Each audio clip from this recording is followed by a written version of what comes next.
My name is Daemosthenes, or just call me Deimos. These two games right here fascinate me.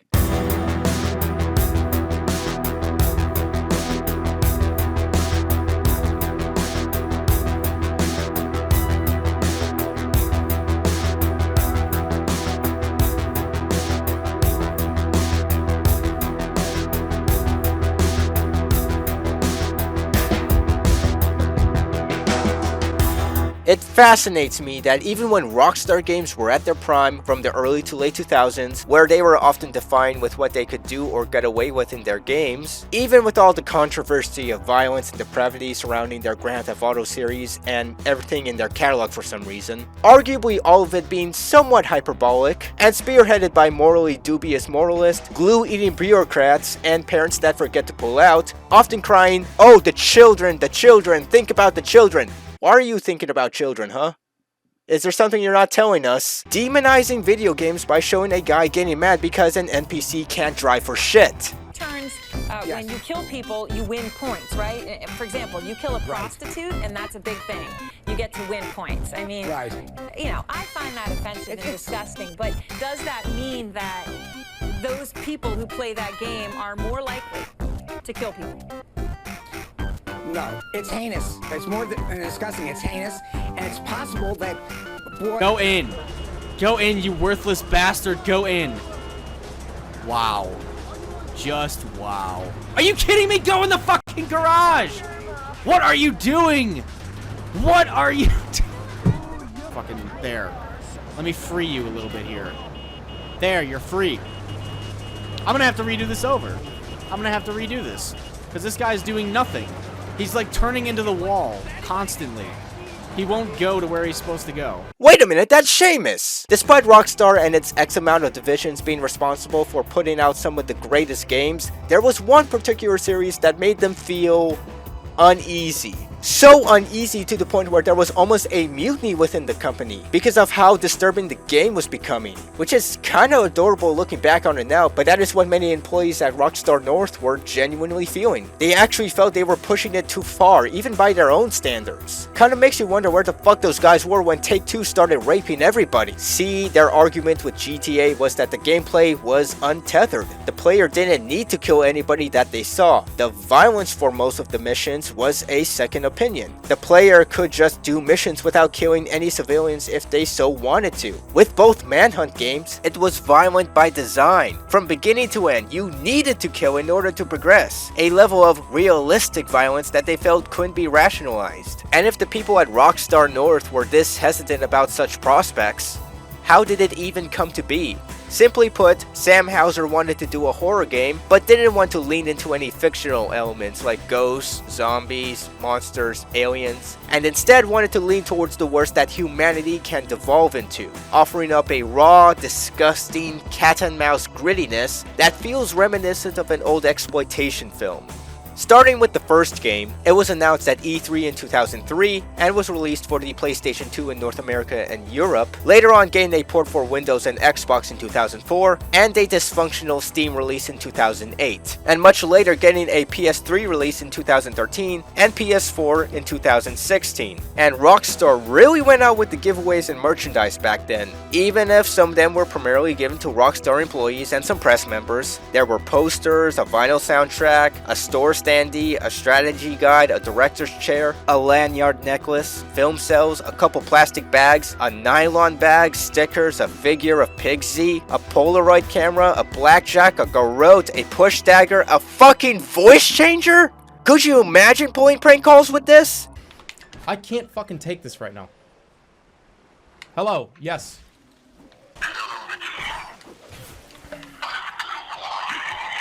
Okay, what the fuck is calling me?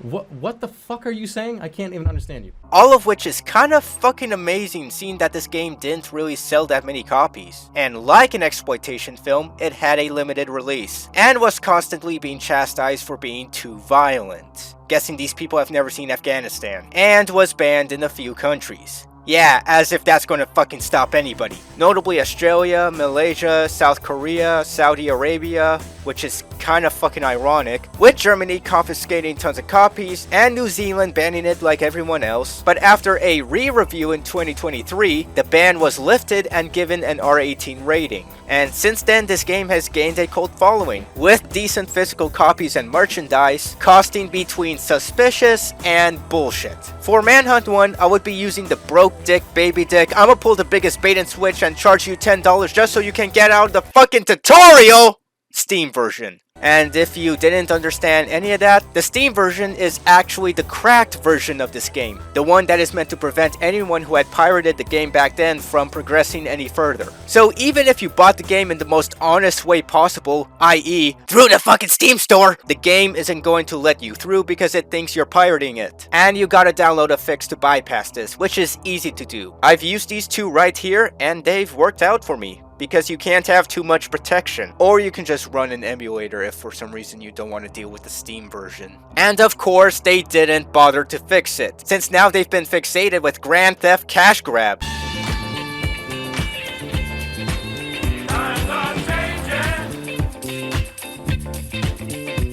They don't give a fuck! It's been like this since 2008! Rockstar! What smoke are you cracking?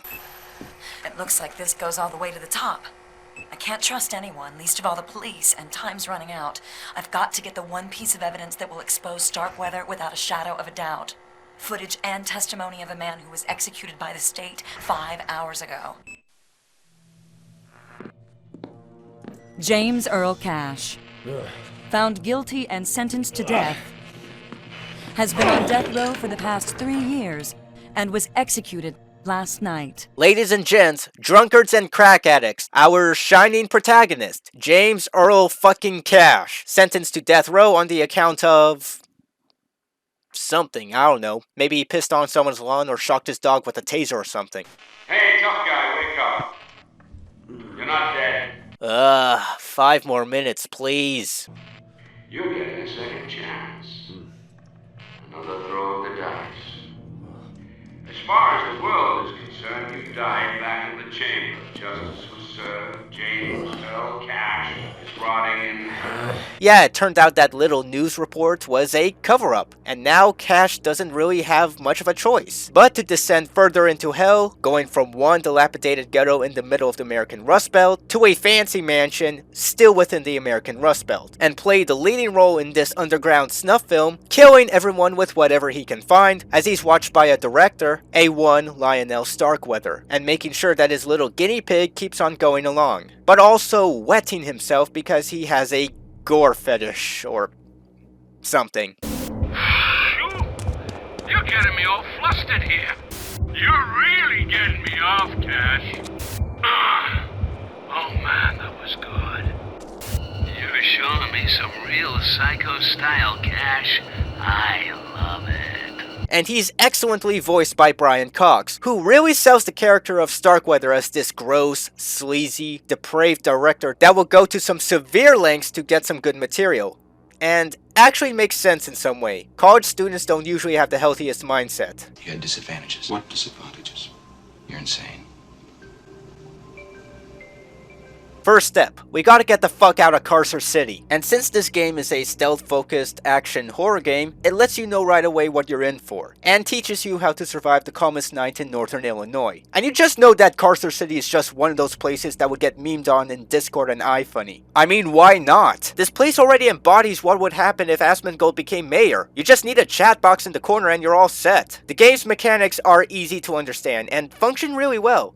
As they should, because God forbid your game has stealth mechanics, only for them to be absolute dog taint. The controls, at least for PC, are well founded, and explained so well by the tutorial that I don't really have much to say. There are a couple additional ones that I used a bit, like Q and E to check around corners, and space to perform actions, take cover, or lifting dead bodies out of the way. But some do feel a bit pedestrian. I didn't know about some until much later, like hitting X to go into first person. In this game, it is practically encouraged that you lean into the stealth playstyle, as the hand-to-hand combat is actual shit. And getting chased around by a mob, getting cornered, and going in gun-ho isn't always going to work out in your favor.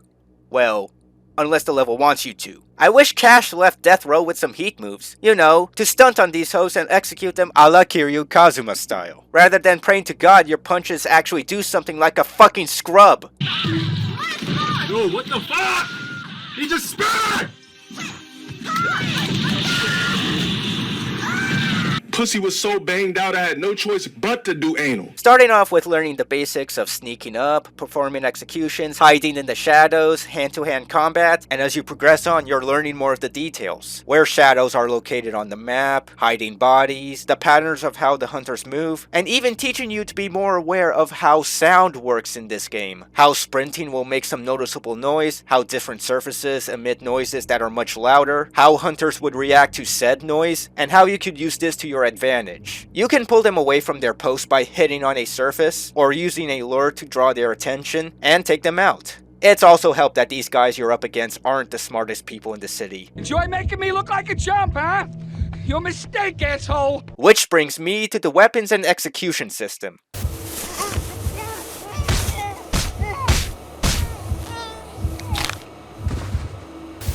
I'll be frank with you. We set that jump up to see if you had what it takes to be our leading man. A little audition, if you will. Manhunt is no short of weapons and the creative ways you can kill a bitch. What weapon you are using will also vary on the type, represented by different colors, with green being small melee weapons you can execute with once and then you have to find another one, blue being medium-sized weapons, including some pistols and revolvers that you can't perform executions with, yellow being lures or distractions, throwables to keep hunters focused on the noise as you either sneak by them or execute them, and they are strictly designed to distract hunters, and finally, red being the heavy weapons, composed of bigger guns and large melee weapons. They take a bit to warm up, but when you have these kinds of weapons, you want to make the best of them. They are also the loudest.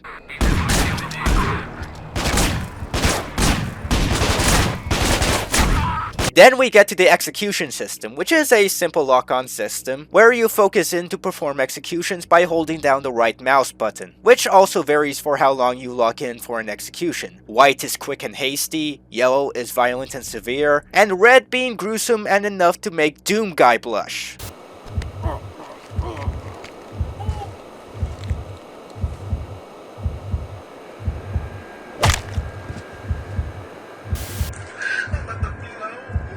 And you have to wait till your stance changes to perform the kill. If you're too far or you do it too soon, they'll hear your swings and chase your sorry ass. At your best, it's encouraged to aim for gruesome takedowns in order to get a better rating. What does this rating mean, and what is it for? Well, apart from unlocking some bonus content, which is some concept art and some bonus levels, and to boast to everyone how much of a brutal motherfucker you are, I don't know, old YouTube rating system? Maybe it's someone's letterbox score, probably written by some snarky white contrarian complaining that it's not gory enough, acting there like a descendant of Sissy and Igor. You know, having a personality of those try-hard edgelords that drop gay-ass words like snowflake and woke every single time they're in some sort of conversation, trying to prove to everyone that they're some kind of master race alpha fuck but suffers from some kind of vitamin deficiency, and they go on Quora to feel validated. If you want to get through this game, you have to be strategic, quick, and patient in order to perform better executions and get through the level without much problems. And because Manhunt's design is within a fairly open world with a lot of detail to consider, that allows a lot of freedom for how a player wants to approach a hunter. For how simple it generally is, it's very satisfying when you pull off an execution successfully. And even when I died, I felt I was learning something. I was learning more of the layout and how the hunters behaved. It's a cathartic game that is rewarding to play, even in the face of your own mishap.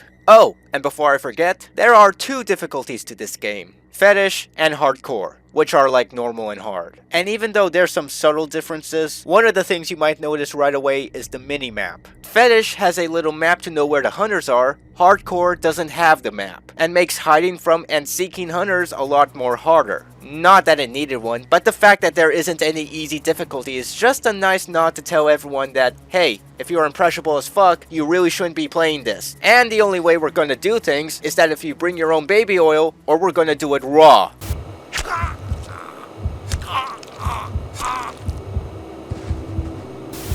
Oh yeah, that's the stuff. Throughout the game, you gotta go through gangs and territories that all have their own unique trait to separate themselves. Each one of them, in some ways, being a parody of a gang, a mentality, or hot topic that was demonized to shit by media watchdogs. The skins being a parody of real-life neo-Nazis, that's pretty fucking obvious just by looking at them, that are often hated by everybody, including the main villains. These skins are boring me, dumbass supremacist bastards, always blaming others for their inadequacies.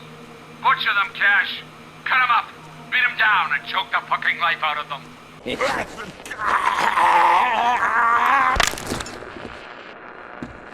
Okay, you limp dick faggots.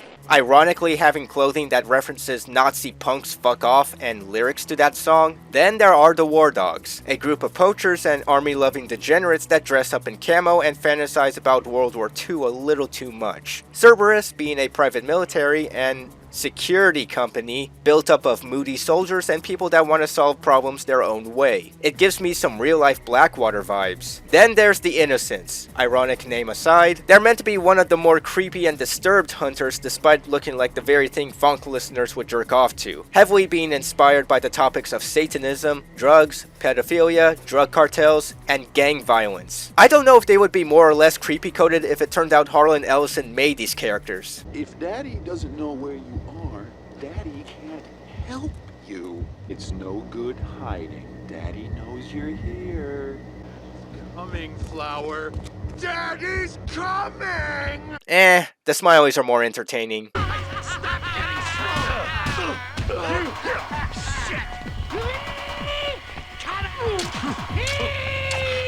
And that's just to name a couple examples. Okay, so down the line, you gotta rescue your family from the War Dogs. And later on, it turns out that it was all for moot. And your family is killed off regardless. That honestly doesn't matter. What matters is that Starkweather went too far with the rage bait. And has painted a big fat red target on his chest because he's a degenerate retard. So now Cash, realizing he's playing puppet for some sick fuck, and he's not even going to get his life back as he was promised, he dives further into hell to uncover what is going on in this snuff ring. And maybe get a little autograph from director Starkweather. Where were your family when you were facing your final moments in the chamber anyway? You've left your old life, your old self behind. I'm all the family you need now.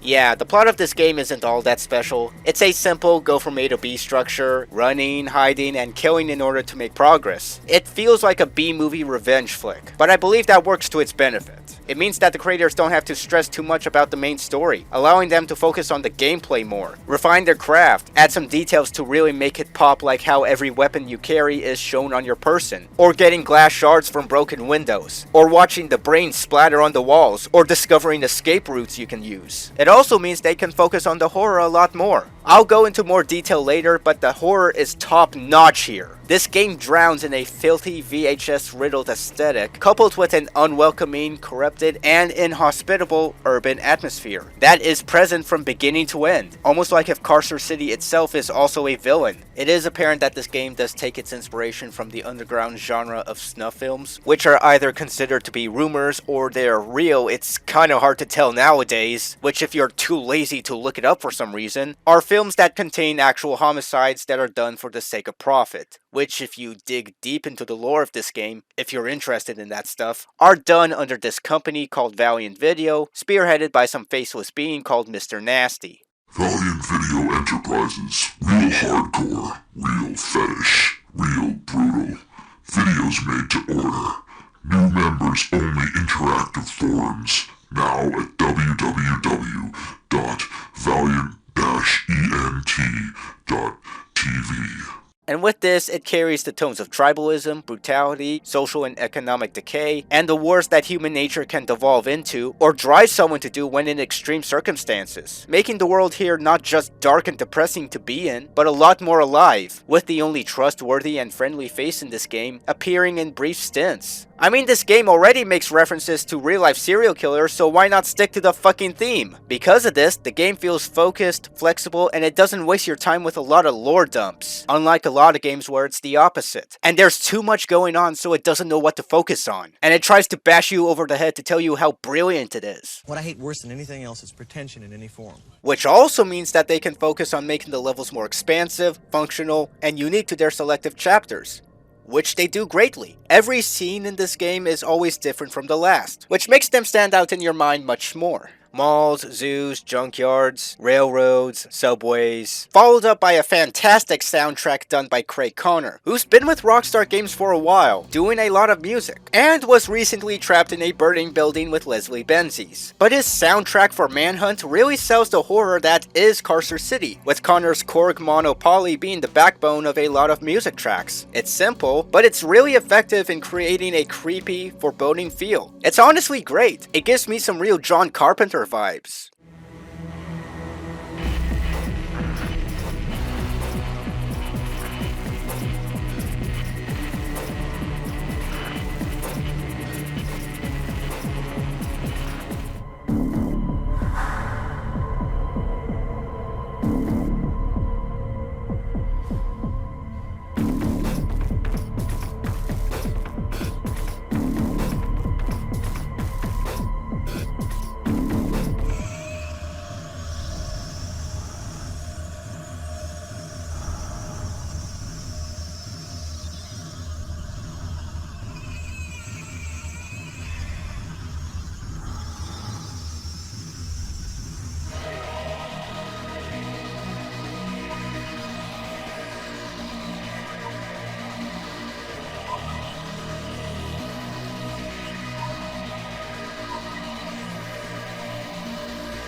All of this to create a great setting for a snuff film. It's endlessly gritty, endlessly violent, endlessly scary, endlessly shocking, endlessly... endless. Even if it takes like 10 to 20 minutes to finish a level, not counting retries, it is a lot to go through regardless. And sometimes you just gotta take your time, understand the layout, get killed, and keep going with what you've now learned. Because you can only save at certain points. There's no save scumming in this game, even if Starkweather keeps whining like a little bitch about the whole thing. Look, Cash, let's get some clarity to the proceedings, okay? I need executions in quick succession. Stop fucking crying, bitch! Where? I don't wanna fucking hear it! And it's not just location-wise. I would say every level has its own gimmick to make gameplay a little more interesting. A challenge in the form of sudden objectives that you have to complete, often helped by the variety of weapons you are given, allowing the player to adapt a different kind of playstyle or strategy.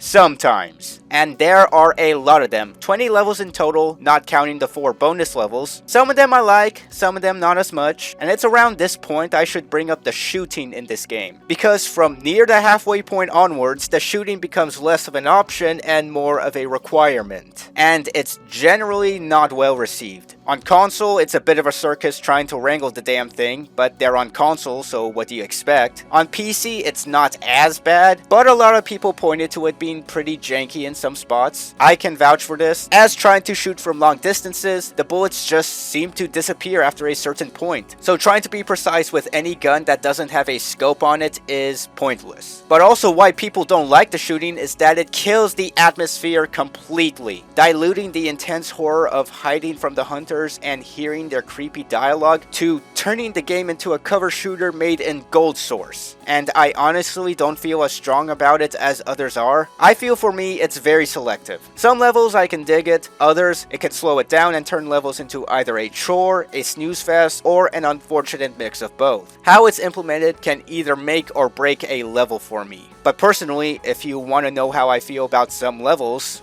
those first 3 levels would have to be my favorite. Yeah, Born Again, Doorway to Hell, and Road to Ruin. They are excellent, creepy, and surprisingly replayable levels that tell you exactly what you need to know about this game. and they set the stage perfectly. They're great tutorial levels that allow the player some leeway. Some shooting levels like View of Innocence, Doing Time, and Kill the Rabbit are the ones I did have a fun time with, even if the horror takes a backseat and it's the game telling you, hey, here's a gun, go nuts and commit murder. I wish the shooting was more optional and gave me a different approach to a level, kinda like what the nail gun was in White Trash and Fueled by Hate. Unfortunately, a lot of shooting levels are going to suffer from this being a mandatory requirement. For example, Graveyard Shift is also a shooting level, but with a bullshit first act and a challenging second act that I was actually learning and getting better at. I wish I can go back and get more footage, but OBS was busy being fucking French, and also this level is a complete fucking lie since it's not even set in a graveyard. Wrong Side of the Tracks is fairly short, but also has the cops wielding Uzis that will put enough holes in you to rival a fucking colander, and there's not a lot of opportunities to be stealthy, so this bullshit pretty much psyched me into having a gunfight regardless.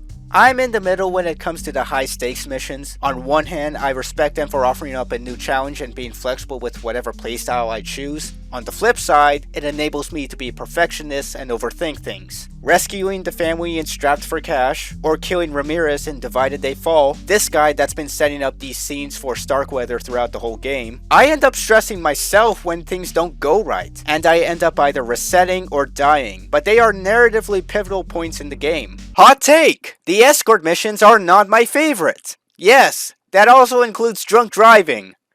Yeah, this is going to go down well in the Manhunt community. Nah, I don't say that with any ire in my body. There's a side of me that just doesn't like the back and forth repetition, as Cash now has to play the role of a babysitter, turning what is already a slow game and forcing it to be a little more slower than what I already felt was needed. And it unlocks a repressed memory of mine of being forced to partner up in school with some retard classmate that I'm not a fucking fan of for like a B+ or something. But hey, maybe that's just me. But if you were to ask me which one I like more, I would take drunk driving over press coverage.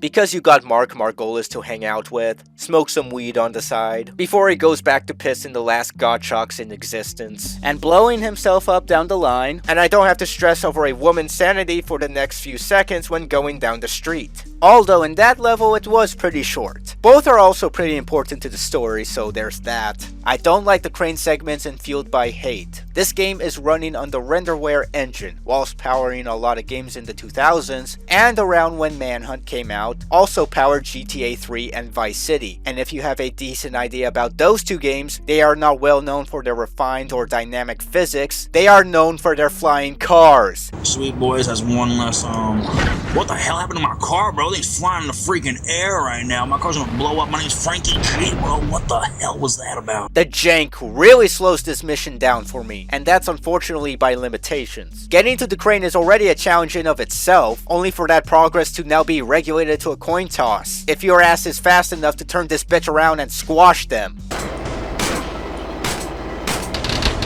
Shit!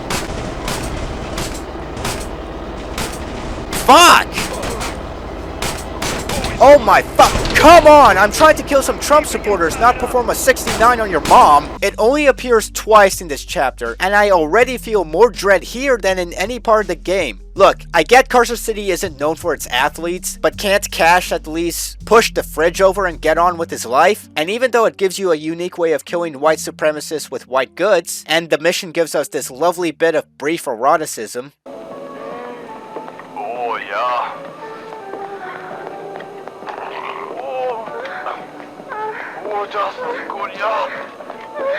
This shit seems content to watch porn and avoid all the action. Yeah, look who's talking. After what you've been doing behind that microphone, don't fucking act like you're not the weird one. Oh God, yes, Cash. Yes. You are a star, boy. A star. Oh. Jesus, Cash. That's the money shot. That's it, Cash. Work me up. Christ alive, that's the sweet spot right there. You got me hot, Cash. I'm pre-epic, Cash. Pre-epic. God, yeah. Yeah. Yeah. Get freaky. Yeah, it's different, but miss me with that shit. Forced innovation can only do so much. And oh, those last 4 missions. Oh shit, the story! Yeah, I gotta get back to that. I don't want to waste any more of your time. Okay, so Cash's family is gone, and we're forced to hang out with the richest guy to come out of New Berlin. Which honestly isn't as bad, but being forced to socialize from one autistic guy to another autistic guy, it doesn't go well. On the contrary, it's parasocial. But that doesn't matter. What matters is that it becomes apparent that a lot of these gangs that you have been killing have been coerced by Starkweather to create the ultimate snuff film, fighting through the innocence to the point of extinction before departing our drunken tortoise of a friend and reaching the asylum to fight the Smileys. The senator also visited the Darkwoods Penitentiary, which hosts more than 1,000 inmates from all over the country. The prison's modern facilities include spacious cells for the inmates. The exceptionally well-staffed hospital is equipped for emergencies, as well as routine health checks. Adjacent to row 1, the electric chair room, is where death sentences are carried out. Hey, Civi! I'm a big fan of your work. Hey, when are you going to do Extraction Point and Perseus Mandate? Fuck you. What does this lever do? To make things more fun, Starkweather gives you a white rabbit to chase around. You're my big, ugly Alice, so go on. Follow the white rabbit. Go, Alice, go! Chase that thing like you're a fat kid going after Mayor McCheese. And then when you get to the end... You did well. Very well. But every film has an ending, and this here's yours. What can I say? You are a good leading man. The audience will love you. Don't expect any royalty checks where you're going.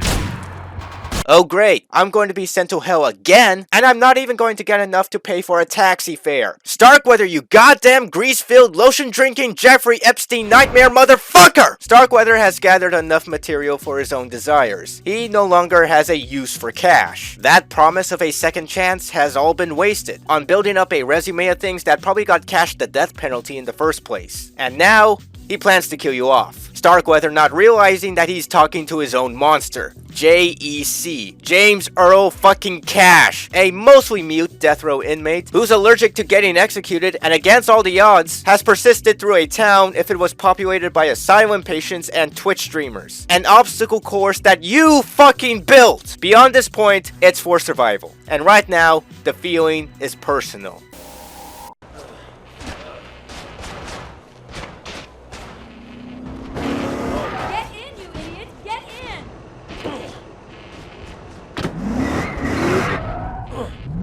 Pull over! Pull over! Who are you? I've seen your face before. Get off of me! I'm a reporter! I was at your execution! Keep talking. I've been following Starkweather's operation for months. Who's Starkweather? The guy that's been talking you through this whole circus of death?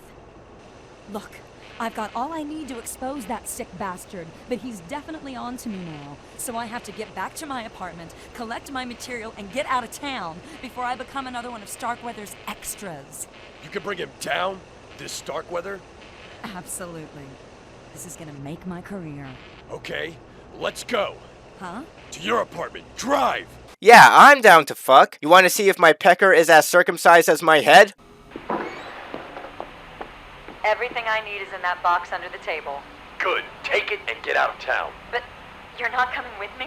I'm going to deal with Starkweather personally. Thank him for my second chance. You're my backup if I don't make it. Have a nice life. Well, that was a fun few nanoseconds of angry sex. I'm gonna go back to being edgy. You have fun getting out of the city. From here on out, things are only going to get harder as the police and Cerberus will be after your ass. Being the closing levels, that's pretty much expected. And the strategy is going to be mixed, with some silent takedowns and turning the place into the goddamn Wild Bunch. I should actually talk more about the horror in this game, because I've hinted at it throughout the whole video. But everything that you should be afraid of is all around you and right in front of you. You're not dealing with the paranormal or the mythical, but the pitiful and the familiar. And it's done with such a great amount of subtlety. This game isn't scary because it's edgy, it's scary because it's both plausible and straight up unforgiving. I might be repeating myself a bit, but you start the game, watch someone get executed, only to get thrown into an inescapable landscape to fight back for their freedom. And what is this place filled with? Filth, depression. Carcer City looks to be genuinely unlivable, now used as a playground by some demented fuck that jerks off to people dying in horrible ways to make his snuff films, abusing his power. Fuck it. Oh, shut up and get some of your boys to take care of it. Don't file the arrest report. Don't kill him either. Send both to me. Hey, remember who you're talking to, you son. Listen, you fuck, it's your job to clean up this city's mess. That's what you get paid for. Shit.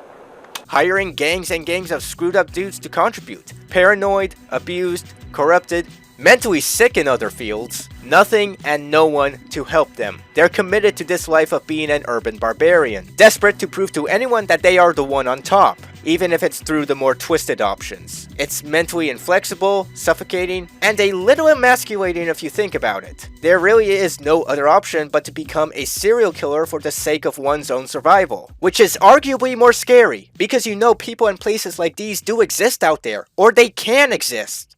Or if you're on the internet, we call them locales, Detroit memes, liminal spaces, Reddit, and whatever the deep web has going on for itself. Desperation reeks in everyone here. Desperate to get by without trouble. Desperate to take down corruption. Desperate to get the right footage. Desperate to get their own way. We're not even taking the role of a hero in this game. Just a lesser evil pointed at a bunch of greater evils. It's pretty self-deprecating. Oh sure, it has a couple jump scares here and there, but they're easily brushed off. And they're not the main focus. It's disturbing in a sense that its topics are extreme, the tone is really rough and uncomfortable, and it comes off as some kind of forbidden media that you would hear middle school students talk about. The kind of media that would traumatize a lesser motherfucker, making that almost mutiny during development sound rational. It is from beginning to end genuine tension and genuine terror, and I cannot stop loving and respecting it for that.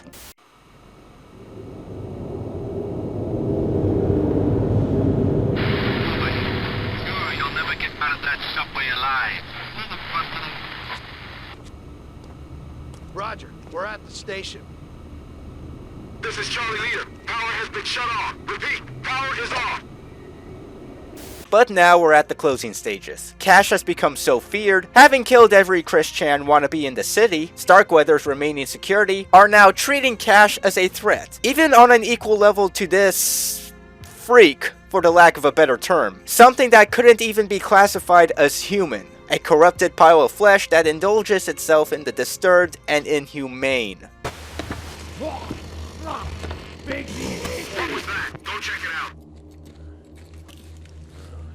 Maybe it is your day. Shit! What the fuck is that? Support. Repeat. Send it. Oh shit. This is Pigsy, and we'll be meeting him soon. The best advice that I can give you for these latter 4 levels is the same thing that I have told you before. Take your time, understand the layout. If you get killed, keep going with what you've now learned. Train to Kill is a long-ass train yard, and walking on the tracks will spur up some attention. Use guns if you have to, and maybe pick some off with the sniper down the line. Border Patrol is short, but really fucking challenging. There's a crowbar on the outside of the garage, and you should take a left through the hedge maze and sneak your way to take out the 2 snipers. Backtrack if you have to lure out some hunters, use guns if you have to, and make use of every shadow that you can find. Key personnel is the one that I got a little mad, because it's one of those levels that even if you remotely act like a retard for a couple seconds, you'll be shredded by someone from the other side of the continent while they're trash talking you, leaving a mean comment on your Steam profile while his cocksucking butt buddy is yelling "Mom, get the camera." Right as you start the level, turn around and go downstairs. You get some pills, a throwable, and a sickle. You take a left, you can take out 3 guards in silence, and you can hide in these little creases? Think of this shit a little bit like plumbing. You gotta clear the scum before you can flush the water.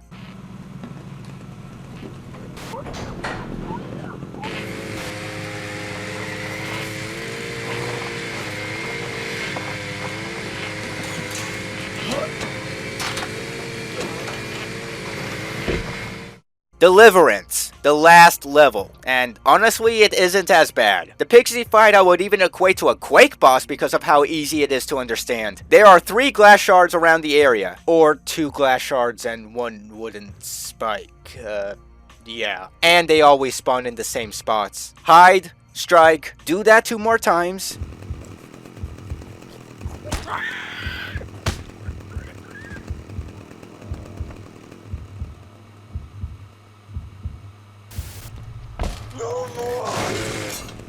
Lure him onto this grid.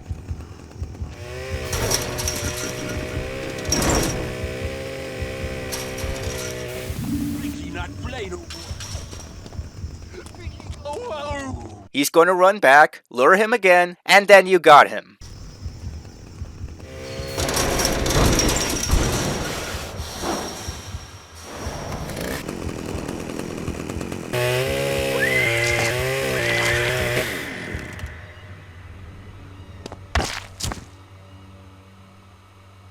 Be careful not to slip.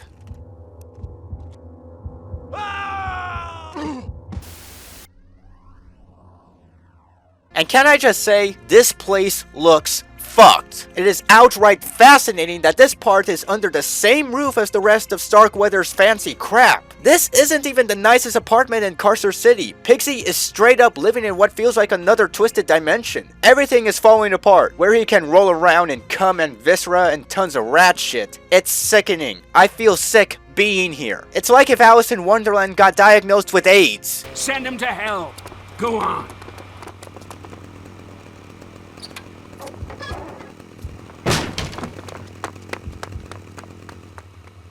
Clip off the guards one by one, use guns if you have to, get your chainsaw, and go put an end to all of this. Hey, Starkweather, I'm a big fan! Hey, can you please sign my chainsaw?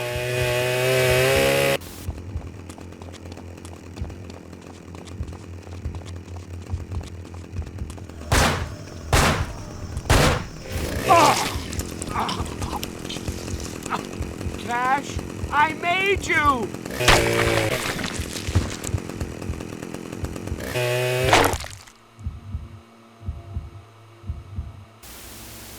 Acclaimed movie maker Lionel Starkweather has been found dead today, along with several of his bodyguards, at his estate at the Wapona Hills residential district.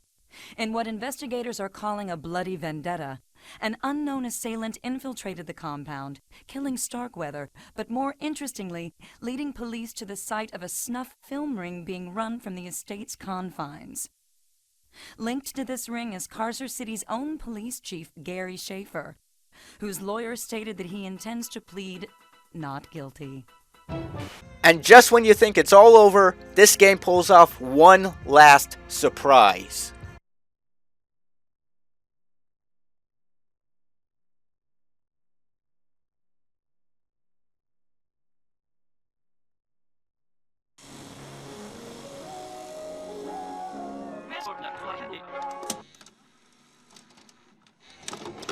This whole thing was recorded over a kid's VHS tape, which kind of gives this funny but also terrifying implication that some kid got this thing at a VHS store or some kind of garage sale, thinking that it's just another kid's show, only to be greeted with James Earl Cash murdering everyone in the state of Illinois and Pigsy's polygonal dick, and getting traumatized by it. Manhunt is fantastically disturbing. From beginning to end, it is nothing more but violent, grounded, stealthy survival horror. Even when their own developers wanted to jump ship, and news outlets and parents were more fascinated with eating soap than actually solving problems, Rockstar North clearly cared for this game, and it's shown in how it plays out. The gameplay combines both stealth and tactical really well. The voiceovers are perfect. The world is shrouded in this strong, atmospheric grunginess that lasts throughout the whole game, followed up with a nice, gritty VHS aesthetic before it was done to shit by hipsters. It's got a really good soundtrack and some of the best sound design you can ask for in a video game, following around the topic of snuff films and just the worst that the human race can really stoop to, taking those subjects and drowning them in their own vomit. Now that I think about it, this game really is just The Purge, but instead of it being a national holiday, it's one guy pulling all the strings for one night, I think. Manhunt is still better though, but it doesn't go out of its way to patronize you with some kind of preachy, awkward, and poorly thought out message. Instead, it invites you to watch this terror for yourself. It is something you're going to experience, something you're going to partake in. You're on this journey to escape a dingy hellhole where the night never seems to end. And that's what I love the most about this game. The horror is subtle, it's creepy, it gets under your skin, and it doesn't have to say a word, because it's all there. But it's also the right amount of vague that you'll never know how it's going to play out. It's exactly what Sam Houser wanted, and despite some grievances I had here and there, I would even say that this game is now among my favorite video games ever. But just because I have a fondness for horror and this kind of dark matter, doesn't mean that everybody else will. For some, it's an acquired taste. This game does really go into the speculative, the violent, and uncomfortable areas of the human psyche. I do admit some weapons do feel a little too specific. I mean, I didn't really care for the tranquilizer gun until it was needed, and I didn't know the wooden stake existed until much later, primarily because it functions the same way as the glass shard. It does become more of a shooter than a stealth game later down the line, which does take away some of the horror and, do I dare say, some of the challenge. It's also a game that is sorta abandoned, so it's really buggy and glitchy in some parts, and you need some community-made fixes to keep it afloat. Now that I'm here, I should actually correct myself and say that this fix is the one that you should go for, because this fix alone only resolves the gate glitch. It doesn't fix the audio problems or the broken pathfinding, and this one here, Manhunt Fixer, tends to fix all, if not a lot of problems, so go for this one. Some might get caught off by some of the difficulty spikes, especially in the later half. Or you're a parent that lives in the 1950s and you still think video games cause violence, despite the fact that we have been down this street 100 times already. Okay, I'll fucking have to do this again. You know what actually causes violence? Taking whatever the news says for granted, believing the same kinds of people that want to ban salt because it's too spicy, and most importantly, shitty parenting. Why y'all acting like Afghanistan didn't exist at the time? Why y'all acting like this guy didn't exist? That shit was everywhere! Now, who's this? Why, it's Osama bin Laden, the world. I just don't see the double standard. You can't just tell everyone that this one specific thing that also has its positives, that is also proven to be a great tool for releasing pent-up anger, causes violence, whilst also keeping tabs on a violent war and glorifying it that may or may not inspire violence, and ignoring a lot of damning aspects that cause such a reaction. But no, it was a fucking slow day at the office. You know those parallels were just drawn with some kind of crayon by people that straight up don't want to understand. A bad fucking mindset that doesn't allow any questioning or thinking. In the same outrageous way some dickheads are going to be drawing lines between parents and pedophiles. You know, cause they like kids. But you know that ain't true. They're different things entirely, apart from a couple outliers that don't represent a majority. And this one's for the really weak and really stupid parents out there. When this was going on, did you even take these sort of things too seriously? And if you did, were you pushing this topical non sequitur because you listened to your kids on what they have to say, or you cared for their safety? Or did you do this sort of thing just to flaunt to everyone that you have kids and abuse your fractured authority? That's fucking scummy, actually. You go on fucking Mouth Breather News to play holier than thou, while your kids look like normal fucking people compared to you, not giving a fuck, and they're being used to push something that you only partially understand, knowing damn well that this doesn't solve anything. The world is not your fucking babysitter, and you don't have to be a parent to know that it was all bullshit, relying on half of a mindset to fucking carry you. Listen, if you don't really care about kids that much, you know pulling out was an option, right? But if you got an itch for some horror, some nasty, intense, self-deprecating exploitation, and almost Looney Tunes style violence, you'll get a fun time out of this one.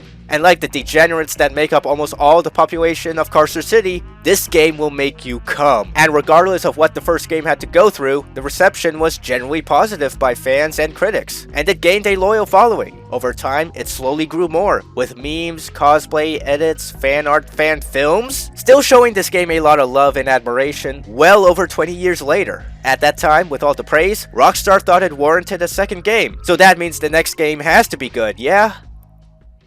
Well... My name is Daniel Lamb, and I live in hell. Oh, Manhunt 2. I just want to wrap you in a blanket and give you a nice cup of tea and tell you it's going to be okay. It wasn't. Okay. One at a time. If you were to ask anyone keeping tabs which Rockstar game got shafted the most before Definitive Edition became a thing, popular consensus would have actually pointed to Manhunt 2, and I would have to agree with that, because my god, this is a lot. And I wouldn't be surprised if this whole part comes off as an incoherent mess. I swear, it felt like all the odds were against this game, where life, the universe, and everything in between were all actively working in unison towards not wanting this game to be released. Described as callous, bleak, and full of unrelenting violence, it's just been banned in Britain for the second time.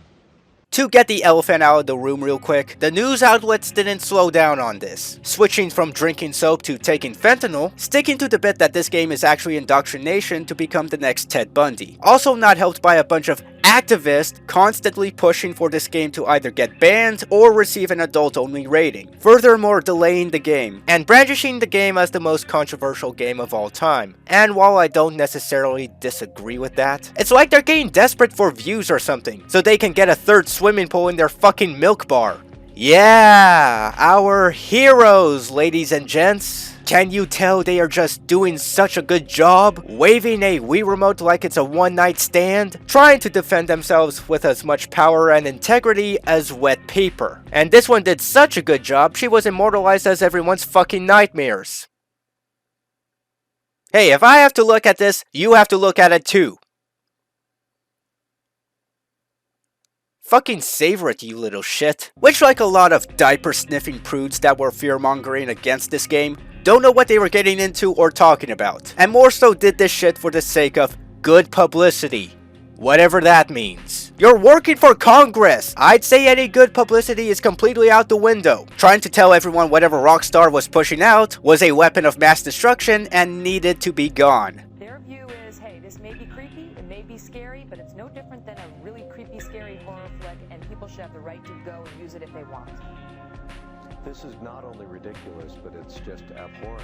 If a person had a propensity toward heroin use, let's say, do you give the child heroin? If they have a propensity to some other behavioral problem, do you give them the problem? Do you... Again, Afghanistan. And also, as if that's gonna stop anybody! We need to control access, but banning is not the way to control the access, because out of curiosity they just download it from the internet. Whatever. Short answer, politicians are gay, the news is ran by pedophiles and puppy killers, activists are troglodytes and their opinions don't matter, parents, yes I'm including them too, are just glorified children that can't do anything unless someone in a suit holds their hand. The ESRB don't understand their own fucking system, and everybody here is even lower than the freaks and social fuck-ups that made up Carcer City. I'm an asshole on the internet that's playing a half-baked game caused by these factors, okay? What do you want me to say? And while it was a scramble in the United States to resolve a problem that they literally made themselves, other nations were more cut and dry. Being a part of the Manhunt franchise, that already got the game banned in the usual places. Germany, Malaysia, New Zealand, South Korea, and I guess they shadow banned it in Australia? They didn't even try. With Ireland banning the uncensored version, but allowing the censored one in with an 18 rating, and the United Kingdom banning the uncensored version, you know, the fucking place where it was made, but also allowing the censored version to be released. Only to ban it again. And if you want an idea on what that looks like... This is insane! Go on, try it. See how it feels to own a life. Control!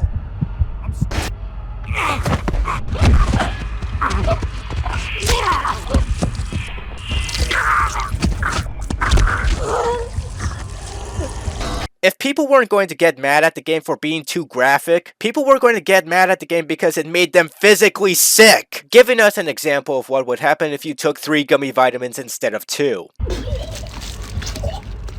Hell, a lot of fans got mad because of the censorship, and thought this was a betrayal to them. Critics thought the game was nothing too special or noteworthy, and even during development, it was still a fucking shit show. Starting off, Rockstar North were the ones to lay down the foundation, before passing it over to Rockstar Vienna to take control of the whole thing. Before that was shut down halfway through development, and then the game was passed over to Rockstar London to finish up. In layman's terms, the game changed hands and it had to be rushed. Then an early build of the game got leaked by some disgruntled employee from Sony.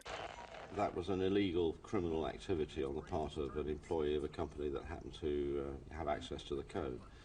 That person, without naming names, has been sacked and proceedings are taking place. One of the developers gained stabbed in the hand with a pen, probably an accident, I don't know. And by the end of it, all developers from Rockstar Vienna weren't even credited in the final release, leading to a lot of outcry from them who felt their efforts were overlooked. In the end, nobody won, and Rockstar caved in from the pressure and went through disassociation, nowadays pretending that the Manhunt series never existed. Saying all that, it's honestly no wonder why a lot of people feel mixed about this game, because it feels like we were robbed of what could have been a great game. It's already a miracle that this still exists and was able to get out. Manhunt 2 was released for the PlayStation 2, PlayStation Portable, and surprisingly the Wii, which is what led to a lot of this outcry. Come on now, Wii? Come on, that little controller, baby, that looks like a dildo.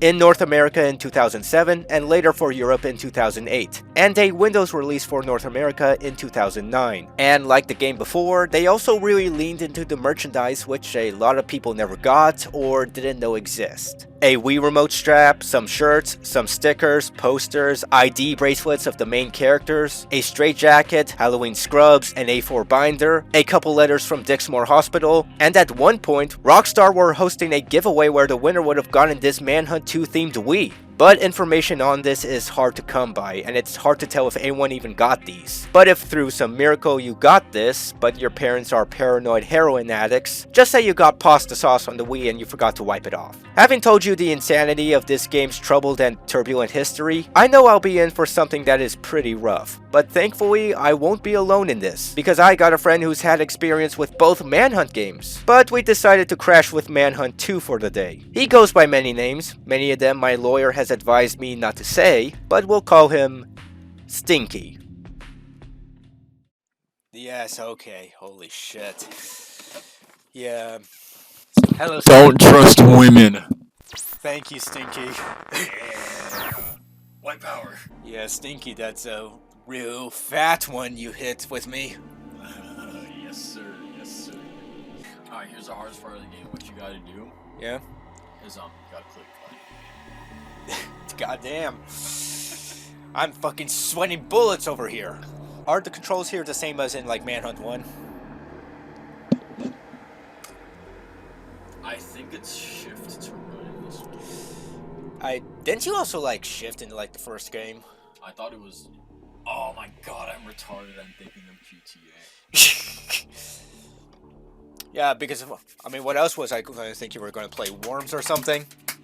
No, I was gonna play with my balls and then put my fingers in the popcorn you have right here. Yeah. And then, get my pulse. We only just started recording and we already finished all the popcorn. Because you're a fat retard.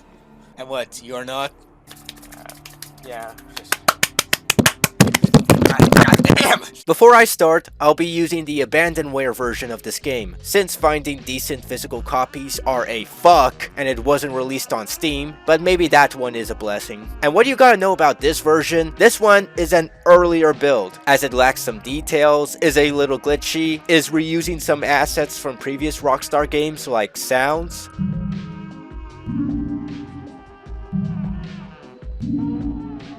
Now get the syringe.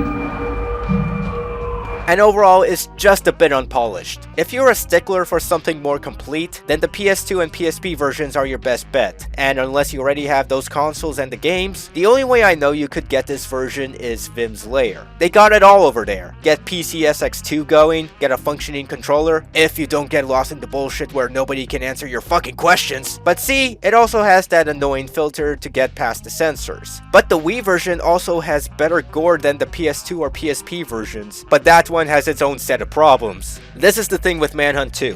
There is no definitive version of this game, at least in terms of anything that is official. For this game to even remotely exist, it had to separate itself into pieces, each of them singling out key elements or details from the game out of pure survival. And because of this, no matter which version you play, it doesn't feel like you're getting a complete experience. It feels like you're playing a part of something, or missing some quality of life elements. It is a game that genuinely could feel greater than the sum of its parts. So you might be wondering why I'm sticking to the undercooked PC version. Well, 1, it's my own fucking video.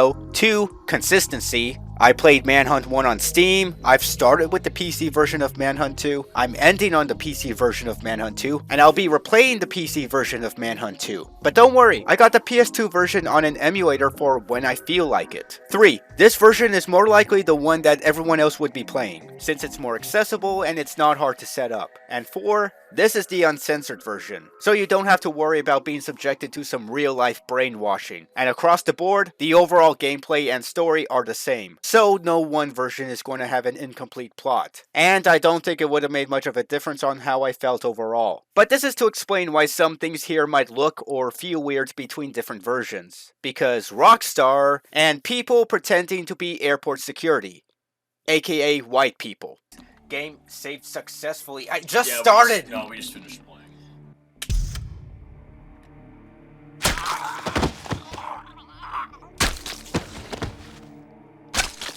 Wow.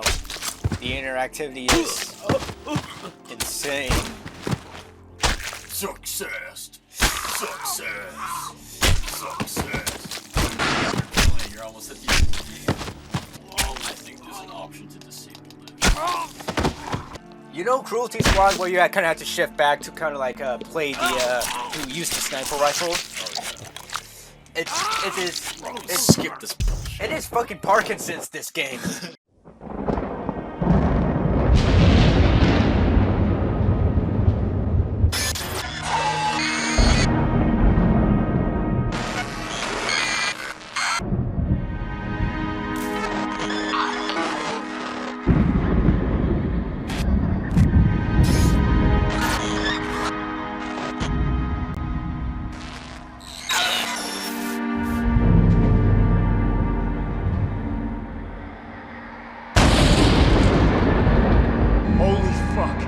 That ain't supposed to happen. We're back online. Thank fucking God. Oh, shit. Look!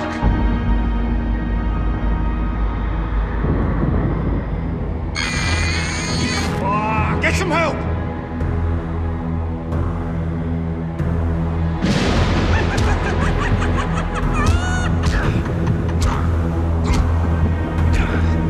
Taking Dr. White down in the psycho section.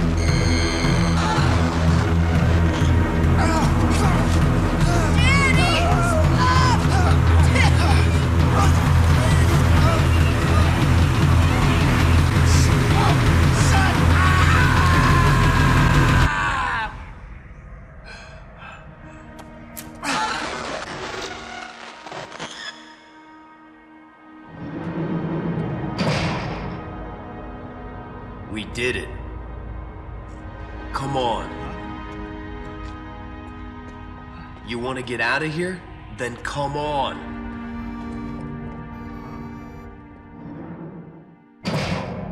Yo! Jailbreak! It's my turn on the piñata! Get the brownies out! Get the fucking lemonade out! I'll scout ahead, Danny. Get your head straight and follow me. Head straight, follow you. That's it, Danny.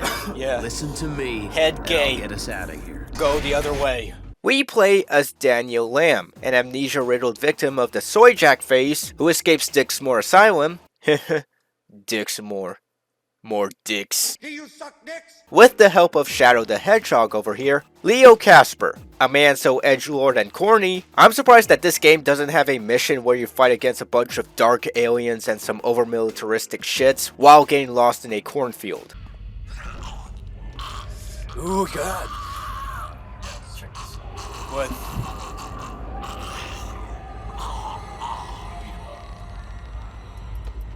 Oh yeah.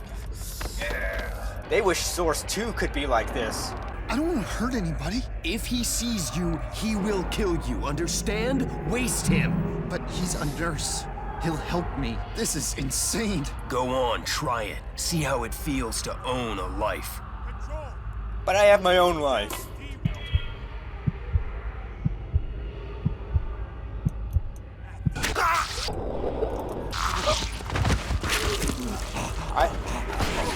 Daniel, it's not safe up here. Return to your room immediately. Resnick, is that fucking Mr. Armstrong? I was playing a show one time, and after I finished playing, someone took my sock, and I thought it was this really drunk guy in front of me. But he says he didn't do it.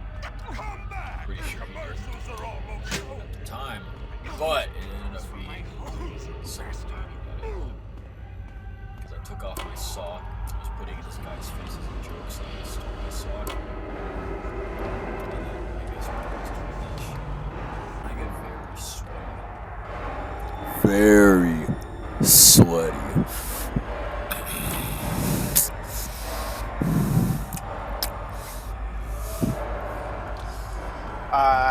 Shit. You gotta beat him up, look how ugly. I can't. Hold on. Hide.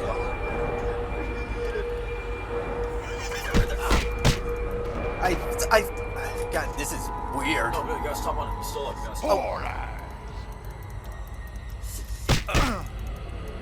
Suck you! Fucking what? Suck you? It's... Don't... You said don't make noise. You fucking go out and...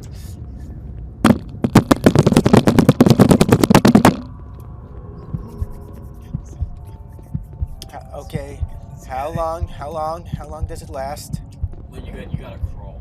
And you're also the butt of that fat lady one more time. Oh. Crawl and... Hold down the left. I am! Watch out, Danny. These assholes mean business. What is it? Crawl and... Hold down the left mouse button. I am. No, that's right. Left. Oh. What you just... Feels good, doesn't it? You were holding down the right this whole time? I was holding... Oh, motherfucker, I was holding down right. Dude, I was like, are you sure you're holding down? Fucking hell. This is weird. And... Red. Strike.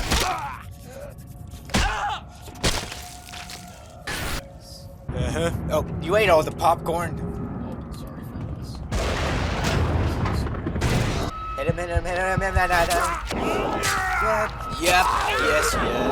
Wait, there's still You're a more? natural born stone cold killer. I mean, isn't this guy based off the Zodiac Killer?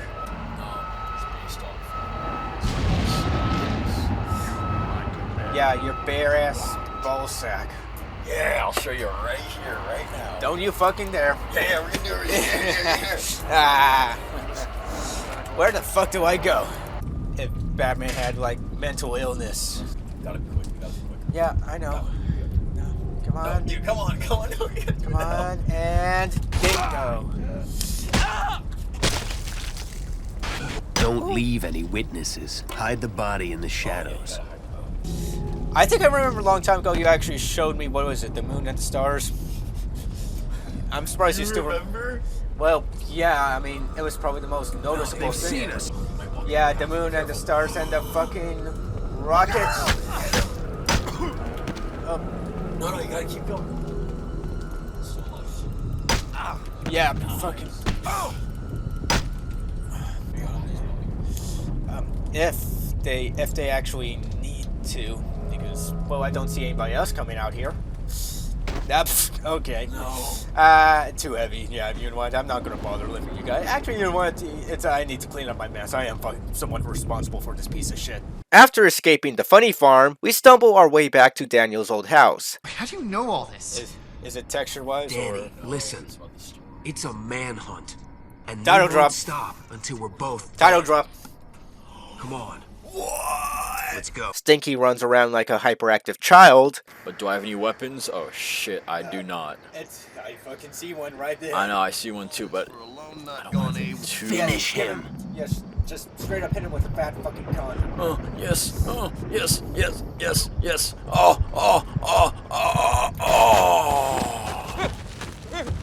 There you go. Yeah, it would have saved me from the interactions. Did he just go through the wall? I don't know, we should ask him. And this fucking wobble bullshit kind of sucks. Completely jumped the Can I kill him with this? I wish. Well, hold on, I think I can. I'm a dumbass. Wait. Left click. Fuck. Oh. Dude, I did the same thing you did. Maybe hit you with the fucking guac. Huh? Oh, dude, that guac smells amazing. Holy shit, I gotta complete this ASAP. Oh, dude, this part's fun. Yeah, let's go to fucking Ravenhole. I know, right? Hold on, I gotta hit my vape. This is the place. You left a drug in there that'll clear your head. Yeah. It was I left my vape in the house. Yeah, nah, this is where I hide my personal stash. Oh, fuck you, bitch. What Get the hell fuck was out of that? my house. You actually find it? Not yet. You're winning, son. No. Can you take me higher? Did Leo tell us to take it slow or something? He can suck these nuts, cause you'll see why at the end. Well, I probably have a feeling why. Why? Tell me. Tell me. Tell me. I don't remember. Oh, you suck. Alright, check everything in the fucking basement. Yeah, it's great. I can't believe you got fucking film reels down here. It's all porn.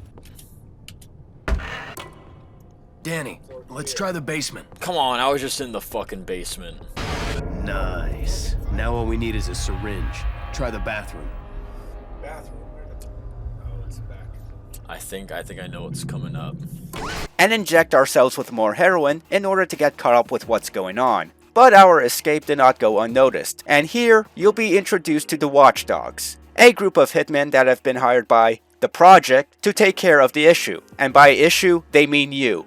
Oh yes, the sinister Project. I'm sure they'll understand our motives and go away, let us be, have fucking tea parties, and have gay butt sex over helldivers. Oh. We got company.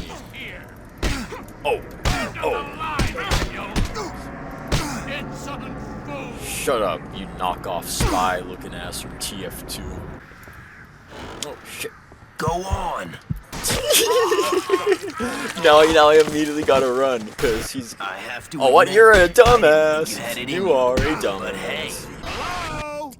Oh yeah. What the fuck is going on? This part for some reason always confuses me. Another watchdog. Take him out. Okay. To execute on an elevator, press mouse L when your stance shooting an enemy. So it's left mouse. Freaking juice stick. Left mouse, not Yeah, right but. mouse. Okay, where the fuck is he? Hold on.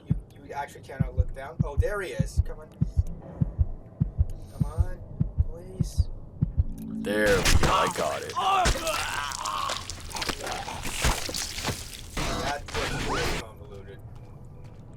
I don't know why that part always confuses me. This is the first time I've done it in my history of playing this game. It was clear that Rockstar wanted to one-up the first game with a bunch of new features, but some things were also carried over from the first game, which is good, because it wouldn't be a Manhunt game otherwise, and also, those are usually the bits that end up working really well for me in this game. I mean, the overall system and game logic hasn't changed. Hide in the shadows, sneak up, lock on, execute. The levels of execution are the same, the weapon levels are the same, the end of level rating is pretty similar. Hell, the difficulty settings are quite literally the same as they were in Manhunt 1, but with different names. And as far as I know, I could be missing some, but those were the elements that I know were carried over. From there, Manhunt 2 really wants to flex all the new ideas it's been cooking up, since one of its intentions was to be a lot more cinematic compared to previous Rockstar games, which Rockstar did achieve with GTA 4 just a year later. A couple plots for the game were switched around during development, from what would have been a religious plot about a devout Christian killing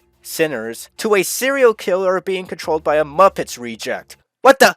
Beaker! Get out of here! Before landing on one that was heavily inspired by MK Ultra, mixed in with bits of Hostel. Another thing that they tried to do was make the game more action-packed, which also accompanied this desire to be more cinematic, which unfortunately means there's going to be a lot of gunplay and less creepy horror. I'll get to that later, but this gave the game a feeling of a direct-to-DVD sequel, which depending on how you look at it, is either concerning or really cool. And while some of these are impressive on paper, their application is really specific and at times almost unwarranted, because it's Manhunt. The main thing you're going to do right off the bat is do what you did in the first game. Commit to stealth, hide in the shadows, lock on, then strike. But then, you would also have the option to do Assassin's Creed style takedowns from higher levels, perform environmental kills, do a little mini game to keep focus so you don't get caught, and maybe get an execution with a gun. But the guns aren't silenced, so what's even the point? I might as well be shooting them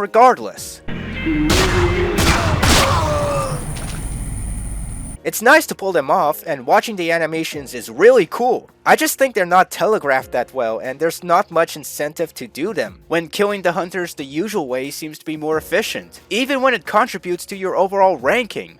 It's not helped that some of the game design is a bit off as well. So having interactive executions be on default for the PC version, which, I don't know about you, is just clunky and awkward to perform. I mean, save that shit for the Wii. It doesn't have a place here on PC. I'm torturing. Then you also got the camera this close and cramped to your character, and it bobbles around whenever you sprint and you can't turn it off, when James Earl Cash had a decent amount of good breathing space, even when it was in first person. And from what I've heard from some people, take this with an element of salt, but behind the scenes, the focus was centered around having designed the whole game around one console, the PSP, since at the time it was the next big thing. Which means a lot of the level design, while it'll work well for the PSP, it doesn't translate well into the other platforms. Now before you say anything about me being negative and such, I'm at least glad that they tried to make the levels a bit more dynamic, by adding climbing and crawling, and little details like cutting wire fences to clear a path, knocking up cupboards and lockers to get health and weapons, some puzzles using scales, which, now that I think about it, were also lifted from the previous game, smashing the lights out to create shadows to hide in, or chopping up heads and using them to trick security in order to progress. I like that some environments incorporate noise in such a unique way, such as using machines to draw in hunters and perform executions, or taking someone out without the threat of people hearing you, because there's a fucking helicopter. I love the variety of locations that are in this game. Strip clubs, TV stations, the red light district, dream sequences, the flashback missions, even passing by small neighborhoods is a nice creepy detail. People trying to sleep, staying indoors, and seeing you from the inside. No harm. Listen, you hear that? That damn cat's in the garbage again. I swear to God. Fathers coming out to defend for their families. It makes this place feel more grounded and also pretty dangerous to live in. Show no mercy, Danny. This whole town is a project dormitory.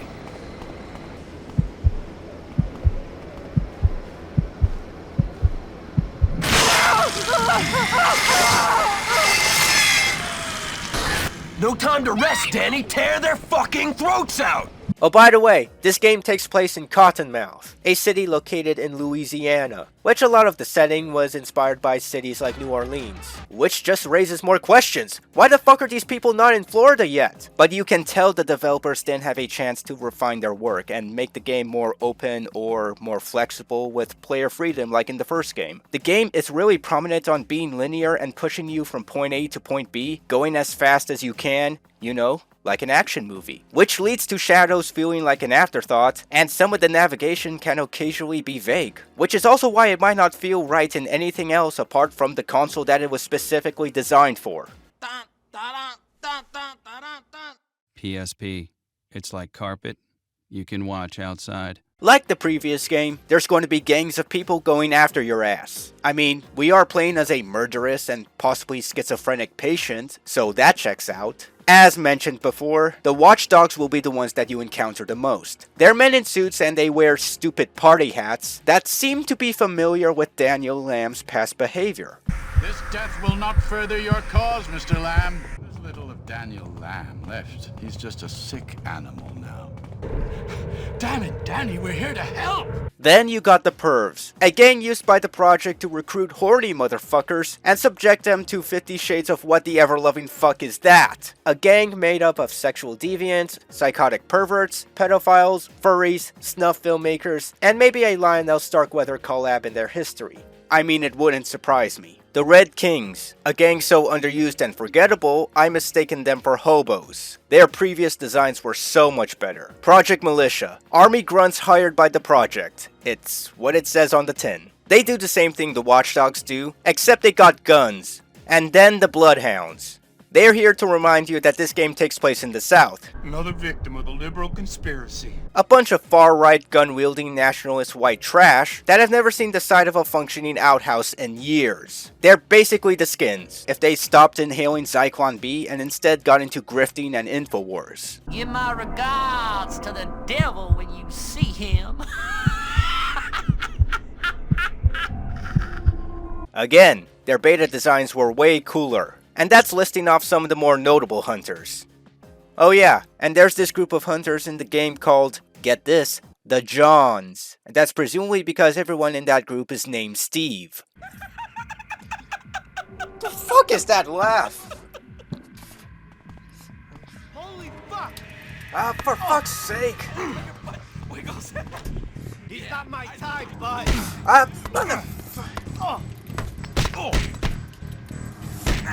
Oh, it's a brawl out. Mommy. Oh, this is gonna be fun.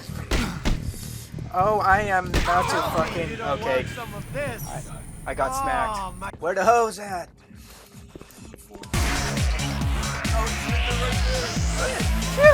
Remember this place. The person I'm looking for is here somewhere. Not being satisfied with only remembering a part of what's going on, Danny decides to go get his dick wet by going to this place, and hopefully buy some more heroin that will get his buzz back. Or there's someone there to remind him of his past a little bit more if things went south. Oh. Well, it's okay. It's get off. I'm gonna kill you twice, asshole. He spotted you. Oh. I didn't even see that. Oh, what the fuck happened there? Wait. Is it or that is Father Fist? It is Father Fist? It is. Go back downstairs. You need to go backstage. Oh yeah, that one. Oh, of course I gotta go all the way around. God forbid they actually make it short. I should talk about the music here, because if I don't, I might just forget about it, which unfortunately is what a majority of this soundtrack is. Craig Connor does return to do the music for the game's sequel, and whilst this is a different feel from something like a John Carpenter film or even The Warriors, you'd expect it to at least be pretty good or pretty catchy. Craig usually knows his stuff. I bring this up right now of all times because this is arguably the biggest highlight of the whole soundtrack. Episode 3, Sexual Deviance. You're breaking into a sleazy S&M nightclub run by the Project to meet up with Judy Sender, someone Daniel used to work with before the whole thing went tits up. Fun fact, she was supposed to have a dominatrix skin, but that didn't come into fruition. Right as you enter, you got this bopping nightclub music with the jankiest stripper pulling off the worst nay-nay ever conceived in the game engine. Sure, going through here you might feel like a fucking freak, but the music is a standout in this game.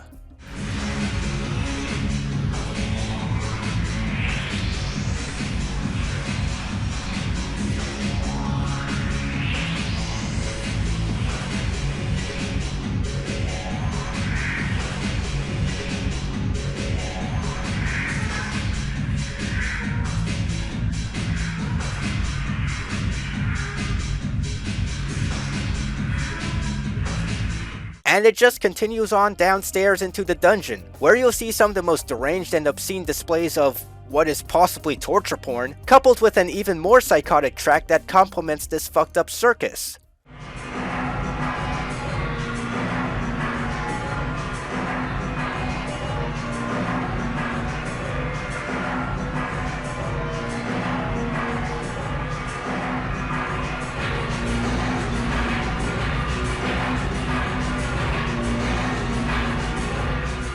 I would even say that this is my favorite level in the whole game, not just because the music is top notch, but it takes that stealth horror element and it showcases the new features much better than any other level. It's disturbing and creepy, it's fairly challenging with strategy and approaching hunters. I actually did wince at some of these executions. Iron Maiden? Excellent!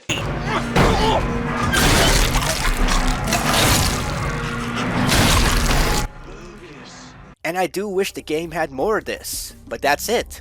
From here, the music takes a back seat quite literally as it transitions into a more subtle, ambient creepiness that flows through to the end of the game, which isn't bad, but I believe the soundtrack does its job too well. Maybe a little too subtle. As the game becomes more action-packed, you don't even hear the music at all.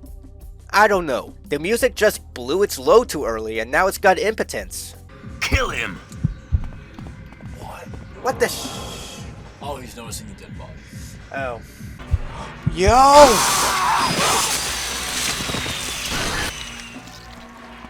Okay. Wish I could have done that one, but no, I'm kind of screwed. He goes into the castle. Plowing through all the degeneracy, we catch up to her. And this is where... My God. Danny? Is that you? What are you doing here? You shouldn't have come here, Danny. You know my name? They'll catch you, take you back. Tell me what's going on. It's the project, Danny. They're everywhere. What's going on? Leo said I should... Leo? You've spoken to Leo? Without Leo, I wouldn't even be here. Okay, you told me to give you this. The old safe house. Safe house? Where? Above the cinema. Don't come back here, Danny. Please, just let it go. She's setting us up, Danny.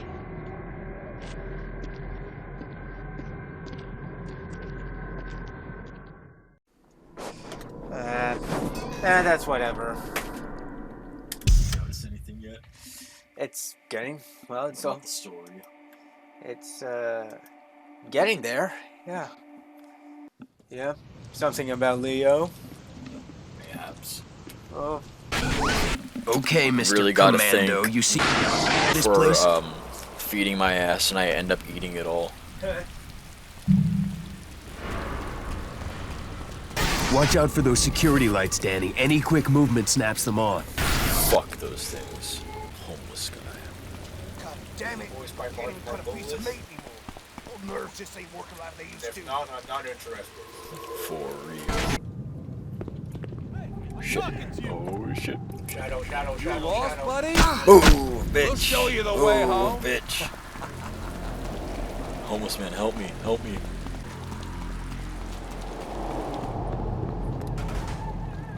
That's no shadow, unfortunately. You got a permit to walk around here? Running is overrated. Oh shit. Damn. He just said running is overrated. Wipe that smile off your face. Okay, where is it? That is one place to go. For real. Yeah, he's like, oh no. Right here, I'm just watching this buddy die like this. What is he doing? Is he... That's what Teenage I'm Mutant proud of you, Ninja brother. Turtles, Teenage Mutant Ninja Turtles, Teenage Mutant Ninja Turtles, Turtles in a half shell. Let's get some power. Oh! He suck nuts. Did you see his hair? He just turned into an owl at that point.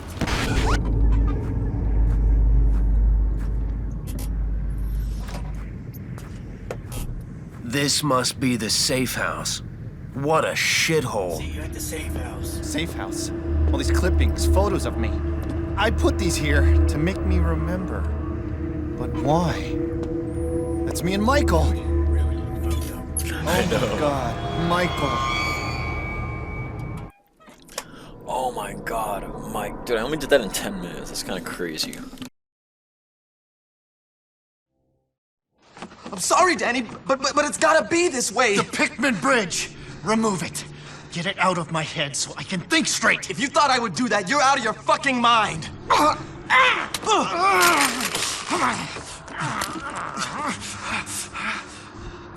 Michael?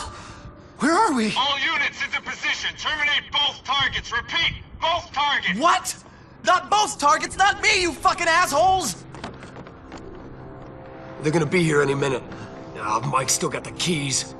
We're gonna have to find him.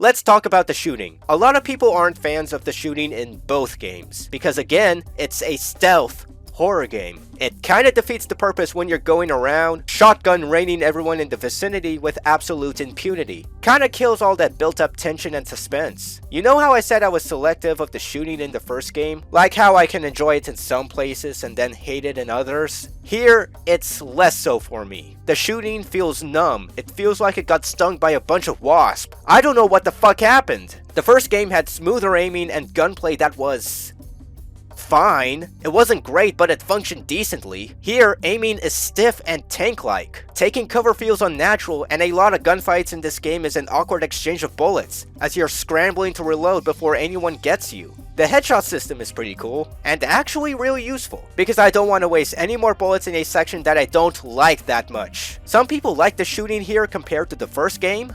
I don't know. I feel like there's a gremlin inside that is still holding it back. And if you're wondering what I think about the melee combat, it's okay, it's not the greatest. I mean, it actually feels like I can take on a motherfucker, primarily because the AI here is about as schizo as our protagonist. You let him in! This ain't fucking...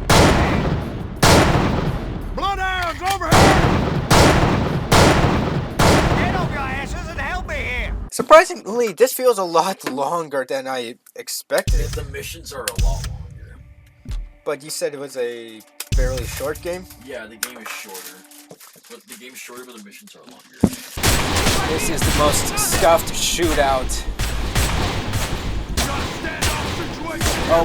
Oh, bad idea. Yeah, what was he shooting at, actually? I'm not gonna let you kill me! Give me that fucking key! Son of a bitch is hogging a scored shot. Oh, there we go. Fucking hell, what is this place?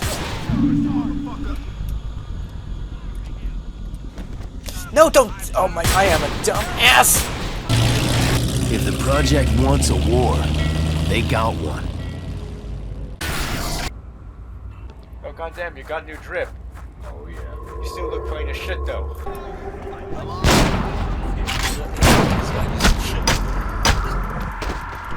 Oh my god, this is dumb.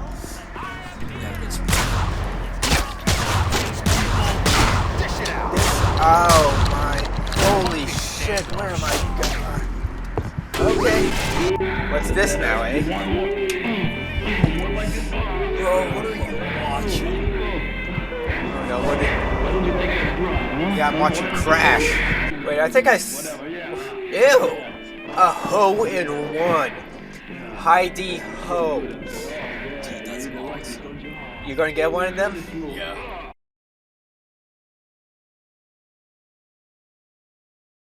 What do you mean you volunteered for an experiment? You can't play God with your own mind. We've tested it. It's safe. It's just the final part of the process. You're gambling with your life. What about me and the kids? Look, if it's a success, we can clear all our debts and start a new life. Turning yourself into a psycho? What are you thinking? This is a real chance to change the course of medical history. Stop fighting! What's wrong, Mom? Come here, honey. Son, we still love each other. Don't worry, son. Your dad is just going to be a little murderous for a bit. That's all. And look at it this way, if you survive my psychotic outburst, you'll be going to Harvard. You'll be a doctor. You'll be able to afford therapy after my terrible episodes of schizophrenia. Or maybe you'll grow up to be your own therapist. This is so wrong. Project Danny, they're His everywhere. conditioning has fractured. He's unstable. Daddy, what's wrong? You can wake up now, Daniel. I said wake up! Judy? I don't believe this shit. Danny is still not satisfied. He still thinks Judy is hiding something from him. So guess what? We're going to be barging through this hotel and murdering all the staff just so we can get more answers. But fearing that Danny might go on a weird tangent about pest dispensers or 4chan, she freaks out and books it out of there. We chase her and catch up to her on this elevator ride, where she gets into an argument with someone called Pikmin and quits on the dot. He's here, with Leo. I don't know how he found me. Are you crazy? He's an animal, and Danny barely remembers who I am.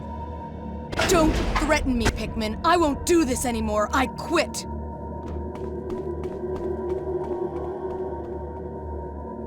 Yeah, don't even bother with a 2-week notice. You were doing fucked up shit regardless. We know how this is going to end. There she is. Stay away from me! No! I need to talk to you! I can't trust Leo. Don't listen to her, Danny. I've helped you all I can, Danny. Don't trust anybody, especially... No!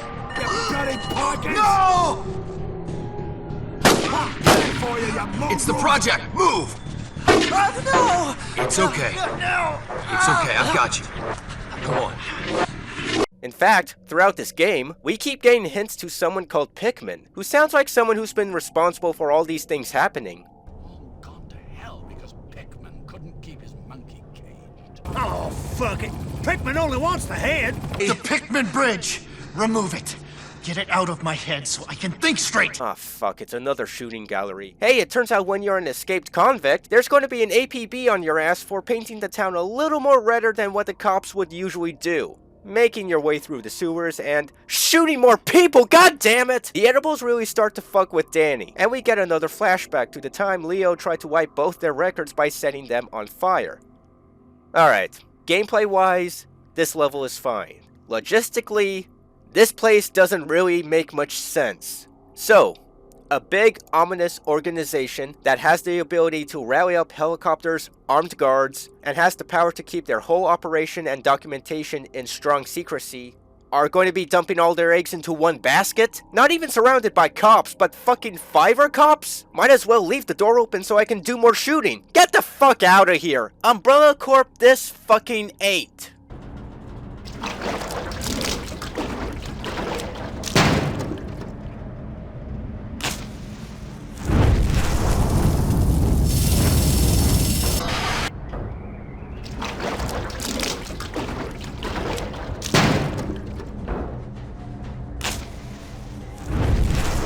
Our history is officially erased. Now we can be whoever we want.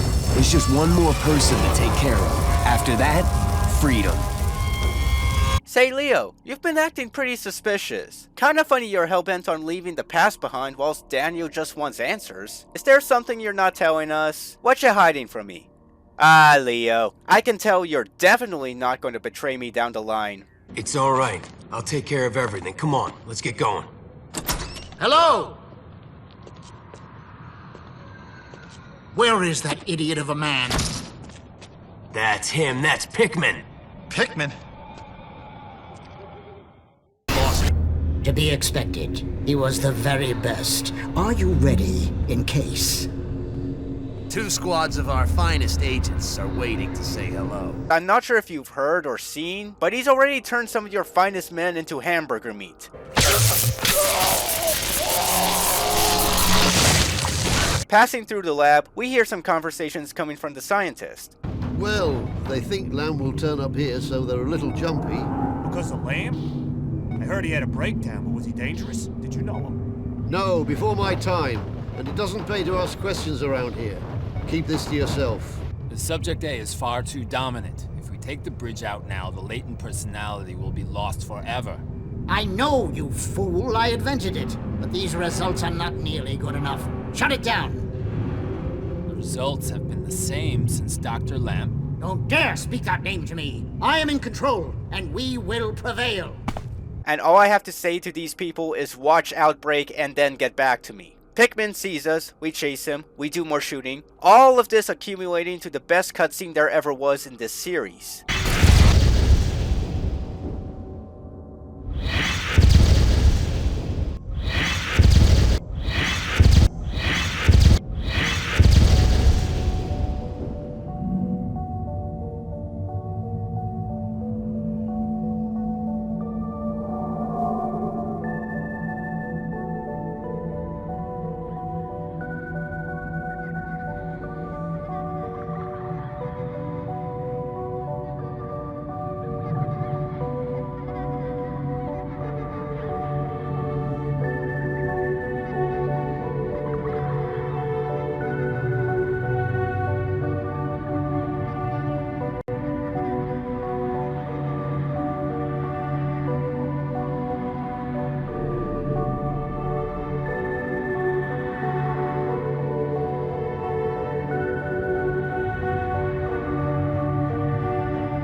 I love this scene.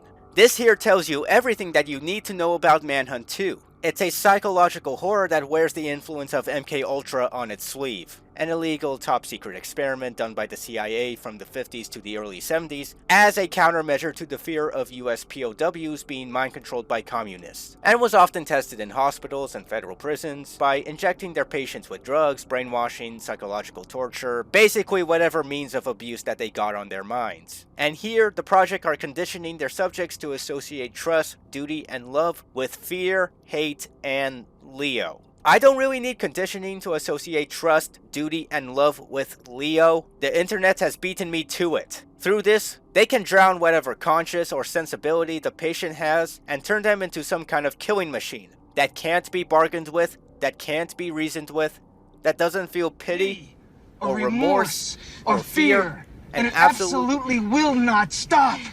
Ever.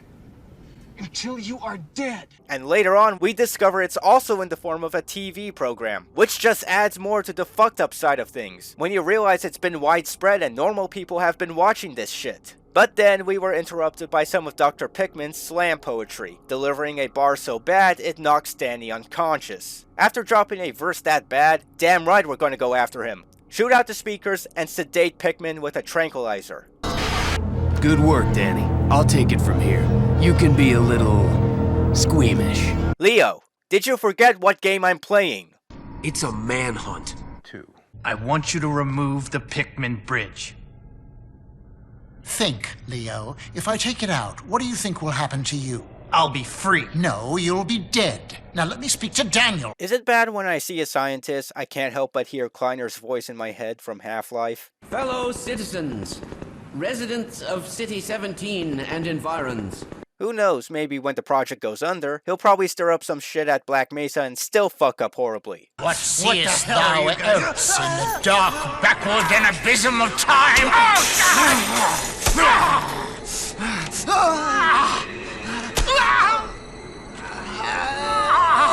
So far on this journey to get some of Danny's memories back, we've killed almost everything in our sight, jerked off, and there still isn't much of an answer, even with the help of post-nut clarity, until we're given a hint to seek out a Dr. White, the woman Danny strangled in the opening cutscene. Yeah, apparently she wasn't dead, just unconscious. She probably enjoyed that though. You go through this TV studio that has bodies all over the damn place, and it's at this point that I realized, hey, there's a lot of old technology here in what is meant to be contemporary time. This game supposedly takes place in 2007 and the flashbacks are supposed to take place in 2001. But then you got archives of film reels, massive TV cameras from the 60s and 70s, older cars, people storing away files in crusty ass warehouses, and generally just a lot of older technology and methods scattered throughout the game. Despite being set in the early to mid 2000s, when newer technology and databases were a fucking thing. And this isn't even a spoiler! Look at this TV right here. It's not even a CRT TV. It's literally the shit you get in the 80s. You're telling me no one in this fucking town has a Nokia or a BlackBerry? It doesn't distract me or hurt the experience, it's just a weird detail. If I recall correctly, the game was originally meant to take place in the 1970s, but because of a hellish development, Rockstar London just kinda pieced it together with whatever assets they had, in the little time that they got. Like you had one guy in charge going, alright, what do we have in the files? Massive ass TV from the 1980s? Okay, put it here, no one's going to care about it. Let's see what TVMK are broadcasting here. This is the story of a ranch that lies between love, duty, trust, and hate. It sits just outside Heaven's Gate, cause every city is hell, and the kids are paid in blood. God lies, kids. Nature will kill. It's a ranch where sinners don't expect forgiveness, and a man lives alone with his demons. Soon, listen for the blood. Listen for the bell at 5 past high noon. Huh. Why does that feel familiar to me? After getting Cosby'd by Grandma right here, we get caught up on some plot shit that actually ties everything together. Do you remember who you were, Danny? No. Do you remember the work we did? No. You believed we could take a normal individual and implant a second personality, triggered at will. Our intention was to create the perfect weapon, a killer with no conscience or memory. Does he sound familiar, Danny? Leo. Two minds in one body unaware of each other. Wait, that's not right. Leo and I talk all the time. The bridge malfunctioned early on. We were working to repair the damage when you, or Leo, decided to escape. I see. How do we fix this? Hickman thought his mercenaries could destroy Leo. I believe the only person who can stop him is you. Okay, so to clarify some of the story, to provide for his family and kill their debt, Daniel Lamb volunteered on the experiment to test out the Pickman Bridge, which involved implanting a second personality into a person's brain, with the intentions of creating the perfect assassin. Two minds in one body, unaware of each other. But the bridge malfunctioned after it was implanted, which for brief moments gave Leo Kaspar the chance to take control of Daniel. With Leo's efforts to convince Michael to take the Pickman Bridge out of him not working out, Michael! Don't leave me here! Michael! he chases him down and kills him, gaslights Danny to shoot a project official, he kills more militia, terrorizes a neighborhood before reaching Daniel's place and killing his wife, even being the one choking out Dr. White in the beginning. Oh yeah, did I mention that Leo Kaspar is a manipulative edgelord that was trained by the government to kill everything assigned to him? And that he is the fucking bad guy in this game? And Pickman is a fucking idiot, thinking that having the second conscious be a murderous assassin is a good idea. Dr. White, pass me the sample carrier marked Leo. But we agreed to use the control personality, not Leo. Leo is a killer. Yes, I know what Leo was. Now, we've got one chance to make this work before they shut this project down. Okay, Dr. Pickman. He's ready to go. Which kinda explains why it feels like no one can see Leo apart from Daniel. Leo's motives, big fucking shocker, were not about helping Daniel, but to remove the Pickman Bridge just so that he can fully take over Daniel's mind and body, and wage war against his own creators. The project. Well damn, this really is schizophrenia the game. Dixmoor with session 42. Dixmoor studies, we are resuming with session 426, name Leo Katsu, test case 412567. For Dixmoor studies, we are resuming with session 526, name Daniel Lamb, test case 412566. Cortexa serum has been administered. We're going to continue with... You're hotter than the last. Whatever happened to good old... I'll be asking you questions, Leo. That's right. I killed the bitch. Who are you? My name is Dr. White. Wait. You're new. You're new. My doctor. My doctor is Dan. Dr. Deborah, yes. Dr. Deborah had to take a leave of absence. I'll be continuing her protocol. Oh, I'm afraid I can't bring you up to speed. I don't remember much. That's okay, Danny. As one of America's leaders in neuroscience, you had to remember a lot. Leo, why did you kill... Come to think of it, I don't even know if I smoke. These drugs that you puppets pump me with, I don't know, came from Abel. Can we stop with the drugs here? I like to party and all, but attacking Dr. just Deborah? say fucking no. Oh my God, Laura White, I worked with you. The drug I injected into you is taking effect. Why am I restrained? What's going on? Tell me. You have only a few minutes of clear cognitive processing before your amnesia returns, and I need to ask you a question. No, this is crazy. Where's Pickman? Where's Michael? I want to speak with Michael. Michael is dead. Now listen carefully. Wait. He is dead. Oh my God. Oh, you shot me with Cortexa. I invent the goddamn thing and you stick it in me. The people you wanted me to kill, or the people I felt should go? I read your dossier. I am fully aware of your expertise in assassination. That was your job, and you did it exceptionally. But your targets were selected by the government as imminent dangers. They were evil men, terrorists. You must realize that. But to turn on your own employers, the people who trained you... No, we're the good guys. Right, I forgot. We're the good clandestine government agency that slithers its way in every facet of American life. Right, okay. Got it.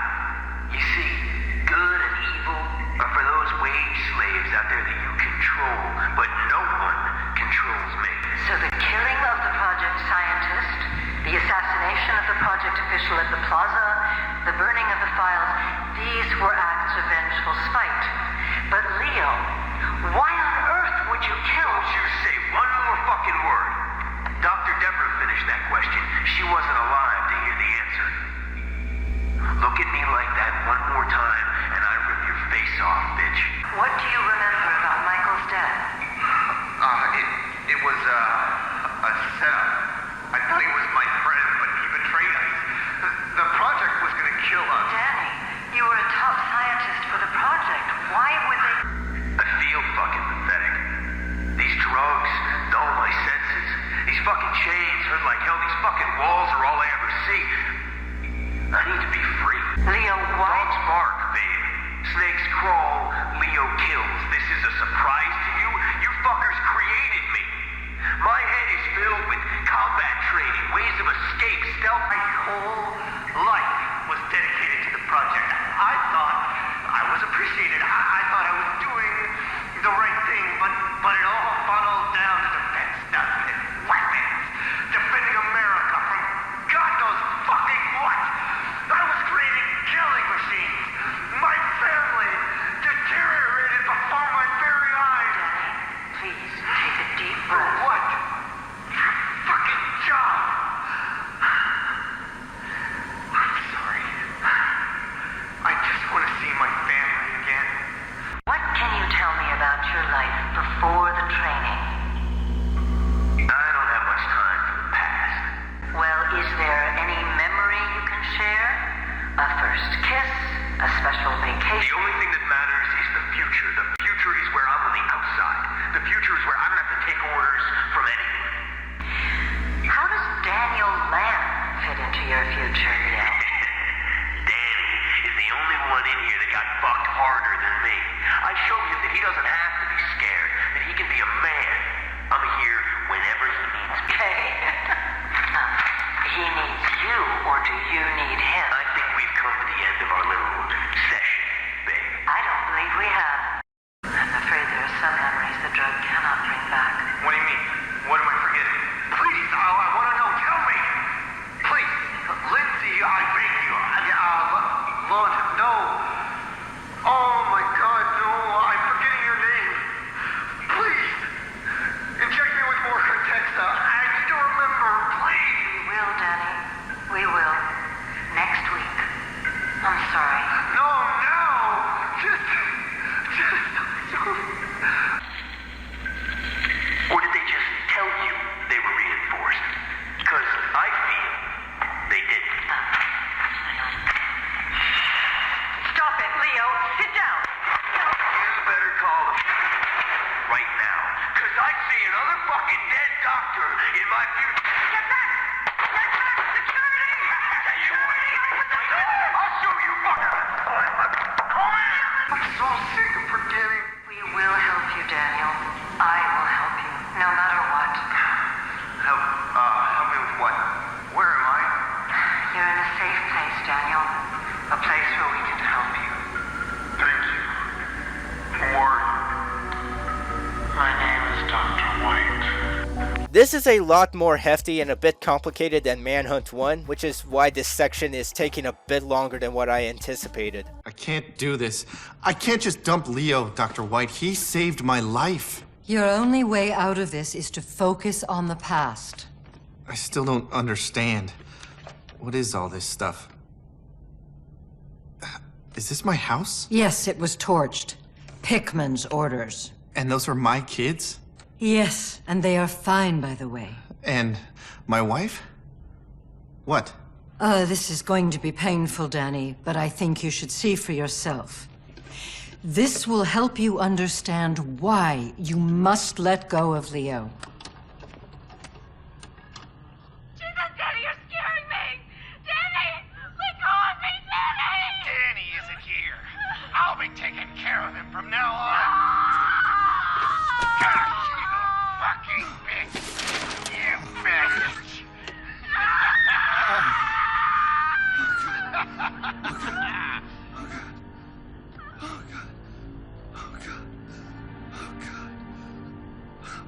We need to get rid of Leo, and fast. And the only way to do that is more LSD, more T-virus, and do the full Hunter S. Thompson diet. Descend into the inner workings of Daniel's head and kill Leo? I guess this is just the writers pulling off some bipolar imagery, since now Leo will be pulling all the stops to make sure we don't succeed. This first section, you just need to get a gruesome shot with him using a syringe. The second section is in the catacombs with these ghostly watchdogs. Time to face up to all the things you've done, Danny.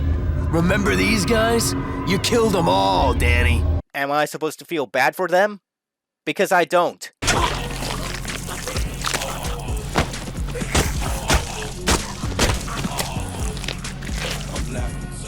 Next section, you gotta take out Pikmin and Michael. Again, but this time, they're ghosts. Ooh, real spooky. I'm not Next section, catacombs, shooting, and really awkward stealth.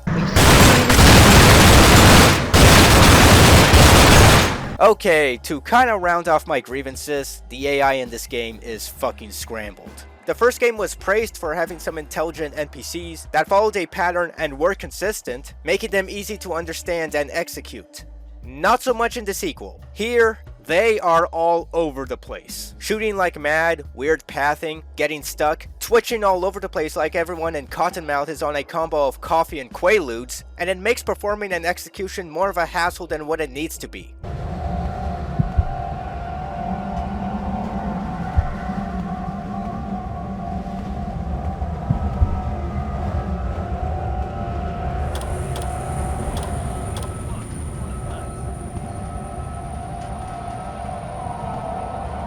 We head out to see Leo killing our wife again. And what about your wife, Danny? Do you remember what you did to her? It wasn't your fault, Danny. I don't blame you. Lay me to rest and be free. I miss my wife, Tails. I miss her a lot. I'll be back. So you have to carry her body to a gravesite while killing a bunch of Leos that are trying to go in for the jugular, not realizing that I got a fucking gun! Unlock the gate in the most cumbersome way possible, bury her, there you go, game's done. Rest easy, wifey. My brain is on several kinds of government-made party drugs. I don't know if you were my first or my 38th. This shit ain't nothing to me, man. You think it's that easy to get rid of me? I made you. I could be you, but I have a choice. A choice! And I choose to be me! Who the fuck wants to be Daniel Lamb? I do! I do! You hear me? You see? You can't get rid of me. Can never get rid of me. My name is Daniel Lamb. My name is Daniel Lamb! Daniel Lamb wakes up. Or is it Daniel Lamb? Not recollecting what happened previously, because this guy and amnesia go well together like chocolate and peanut butter. And that's it. Under a new name and a new address, our protagonist goes off into the distance to start a new life. Because, in his restless dreams, he sees that town, Silent Hill. And it's around this point where I should just wrap things up. But there is also an alternative ending to this game, which is non-canon by the way, but I doubt that it matters at this point. By killing a bunch of civilians, or getting a certain amount of gruesome executions, or getting a specific score on certain levels, I swear I'm not trying to give you a headache. These are the methods some people have mentioned is what led them to get the bad ending. A lot of these are so different and explained really weirdly, there is still some debate on which one is the most ideal. And it's a bitch for me because the PC version doesn't have the level selection screen that displays your ratings like the PS2, PSP, and the Wii versions had. So I had to go off of this image. But believe me when I say that I went back to play this game again to see if I could unlock it. And I couldn't. Honestly, either way, I don't think I was missing much because it is just as awkward and underwhelming as the good ending. You play as Leo, who's been imprisoned in this wine cellar within the confines of Daniel's mind. You break out, shoot people, and then take on Daniel Lamb, where you shoot at him like a fucking bullet sponge until he dies. Yeah, you get two mediocre endings. I'm just as disappointed as you are. Fuck you, Danny. I won. Fuck you, Pikmin. Fuck you, White. Fuck the project. I won.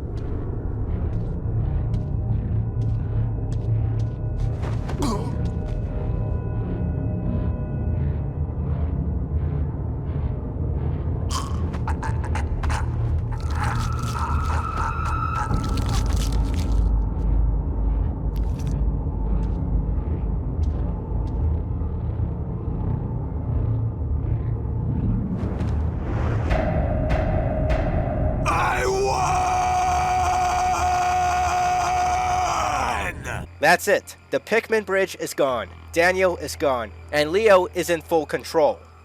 And that's Manhunt 2. Holy shit, where do I start? This might be weird to say, but this game feels like it was for the fans.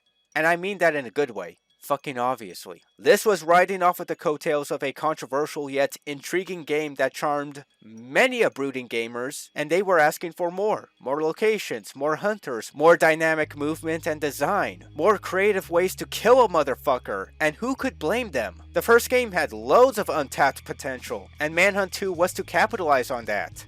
As you already know, it didn't come easy given the circumstances. It was very clear some things had to be dropped, ideas were changed, promises were broken, and some were very obviously compromises. Cut designs, cut locations, cut voice lines, some unused environmental executions, and development that had a sudden change of hands, in which some believed was Take-Two Interactive pressuring Rockstar Games to close down their Vienna branch, to cut costs, and since they were the only non-English branch in an English company. Welcome to Årstræ. So the game was already being treated as damaged goods regardless.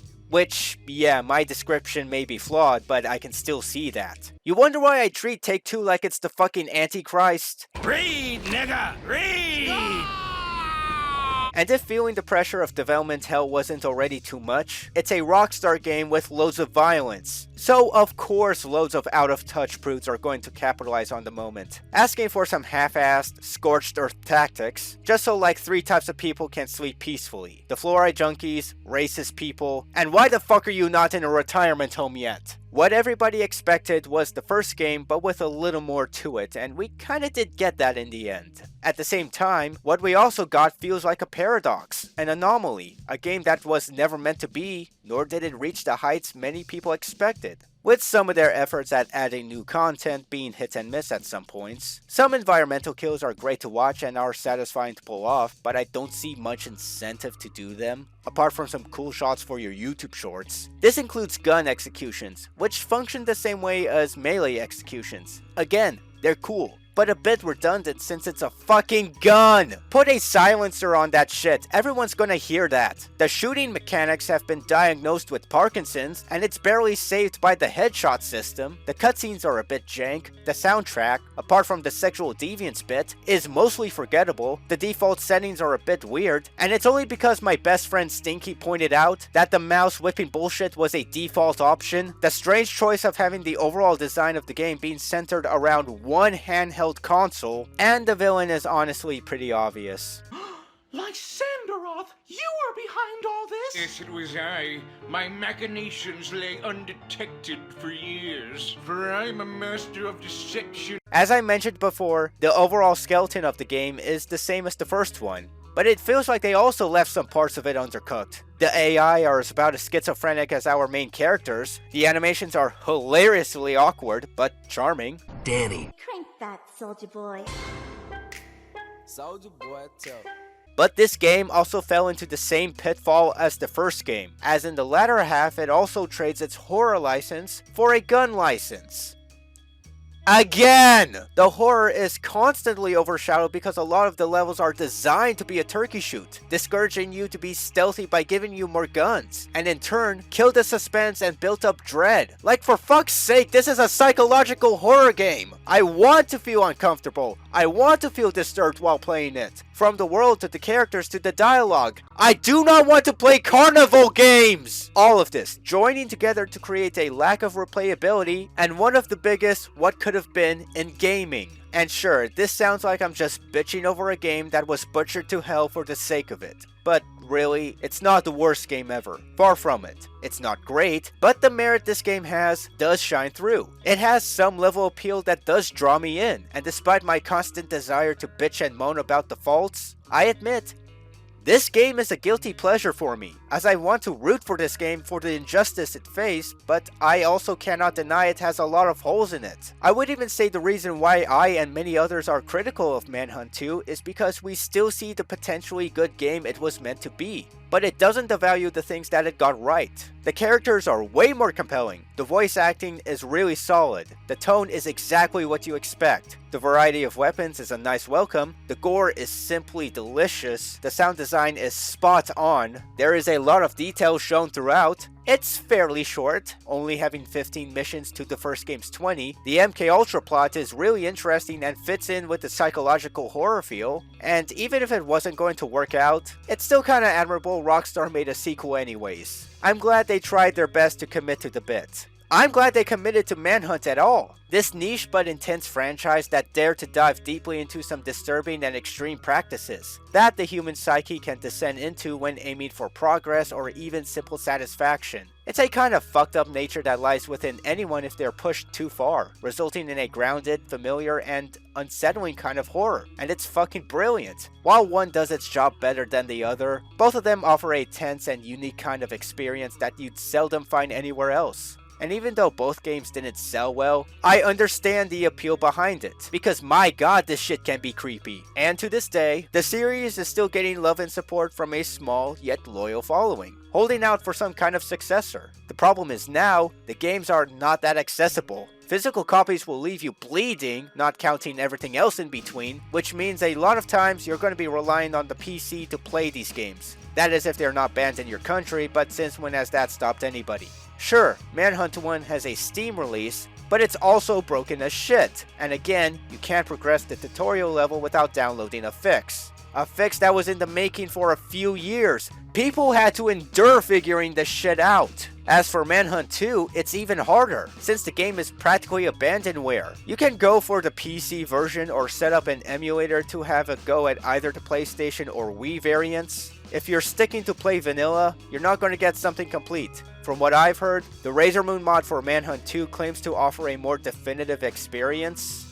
I have not tried this, but it is an option if you want something that feels a bit more complete. Regardless, these games are worth your time. If you're a fan of horror, self-loathing, or you're just curious what franchises Rockstar decided to abandon. Whilst I think one is more worth your time and the other is a mild curiosity that could surprise you. That raises the question, when Manhunt 2 got released for the Wii, why was that game demonized to shit for its violence, when later on, games like No More Heroes, Mad World, Dead Space, and even Resident Evil 4 were allowed to go by on the same console? Of course, asking a stupid question like that would result in a blame game. Some blamed politicians, some blamed parents, some blamed the ESRB, and some crybabies blamed the current generation of people for being too soft. Yeah, I've been expelled from anywhere halfway decent because I'm really bad. Give up the tough guy act, pal. Well, first off, Manhunt 2 wasn't the only one to have this special treatment. The Punisher for the PS2 also had to work through its own fair share of trouble, since, funny enough, it was following the same homework of the first Manhunt, and had environmental executions a couple years earlier before the second game existed, which also had the game being threatened to have an adult-only rating, and it went through similar censorship and filtering, with the PC version having the uncensored one, of course. And secondly, it's simple.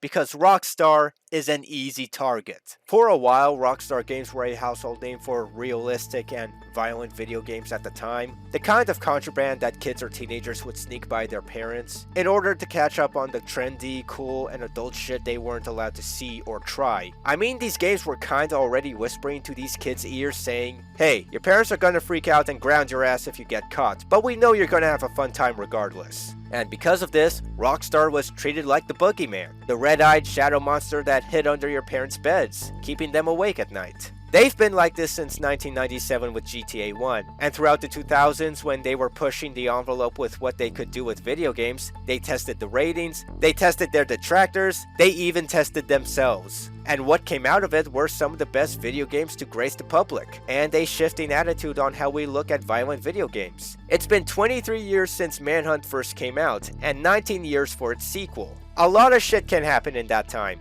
Things change. We develop a more stronger understanding of the human condition than before, and instead of being labeled as a plan to spawn the next school shooter, it's more seen as a factor to violent behavior rather than being the main tumor that needs to be removed. Which doesn't sound that good, but it's a lot more nuanced. As well, it's often seen as release therapy, an outlet, a means to blow off some steam and pent-up anger when everything feels like too much. Because it's better to be performing violent acts in a video game than going to public places and pretending you're fucking Rambo. I would even argue that the Manhunt series marked pivotal points in gaming history because of its nature, since now thankfully it's a fading concern. There's bigger factors at play, and evolution has finally started to catch up.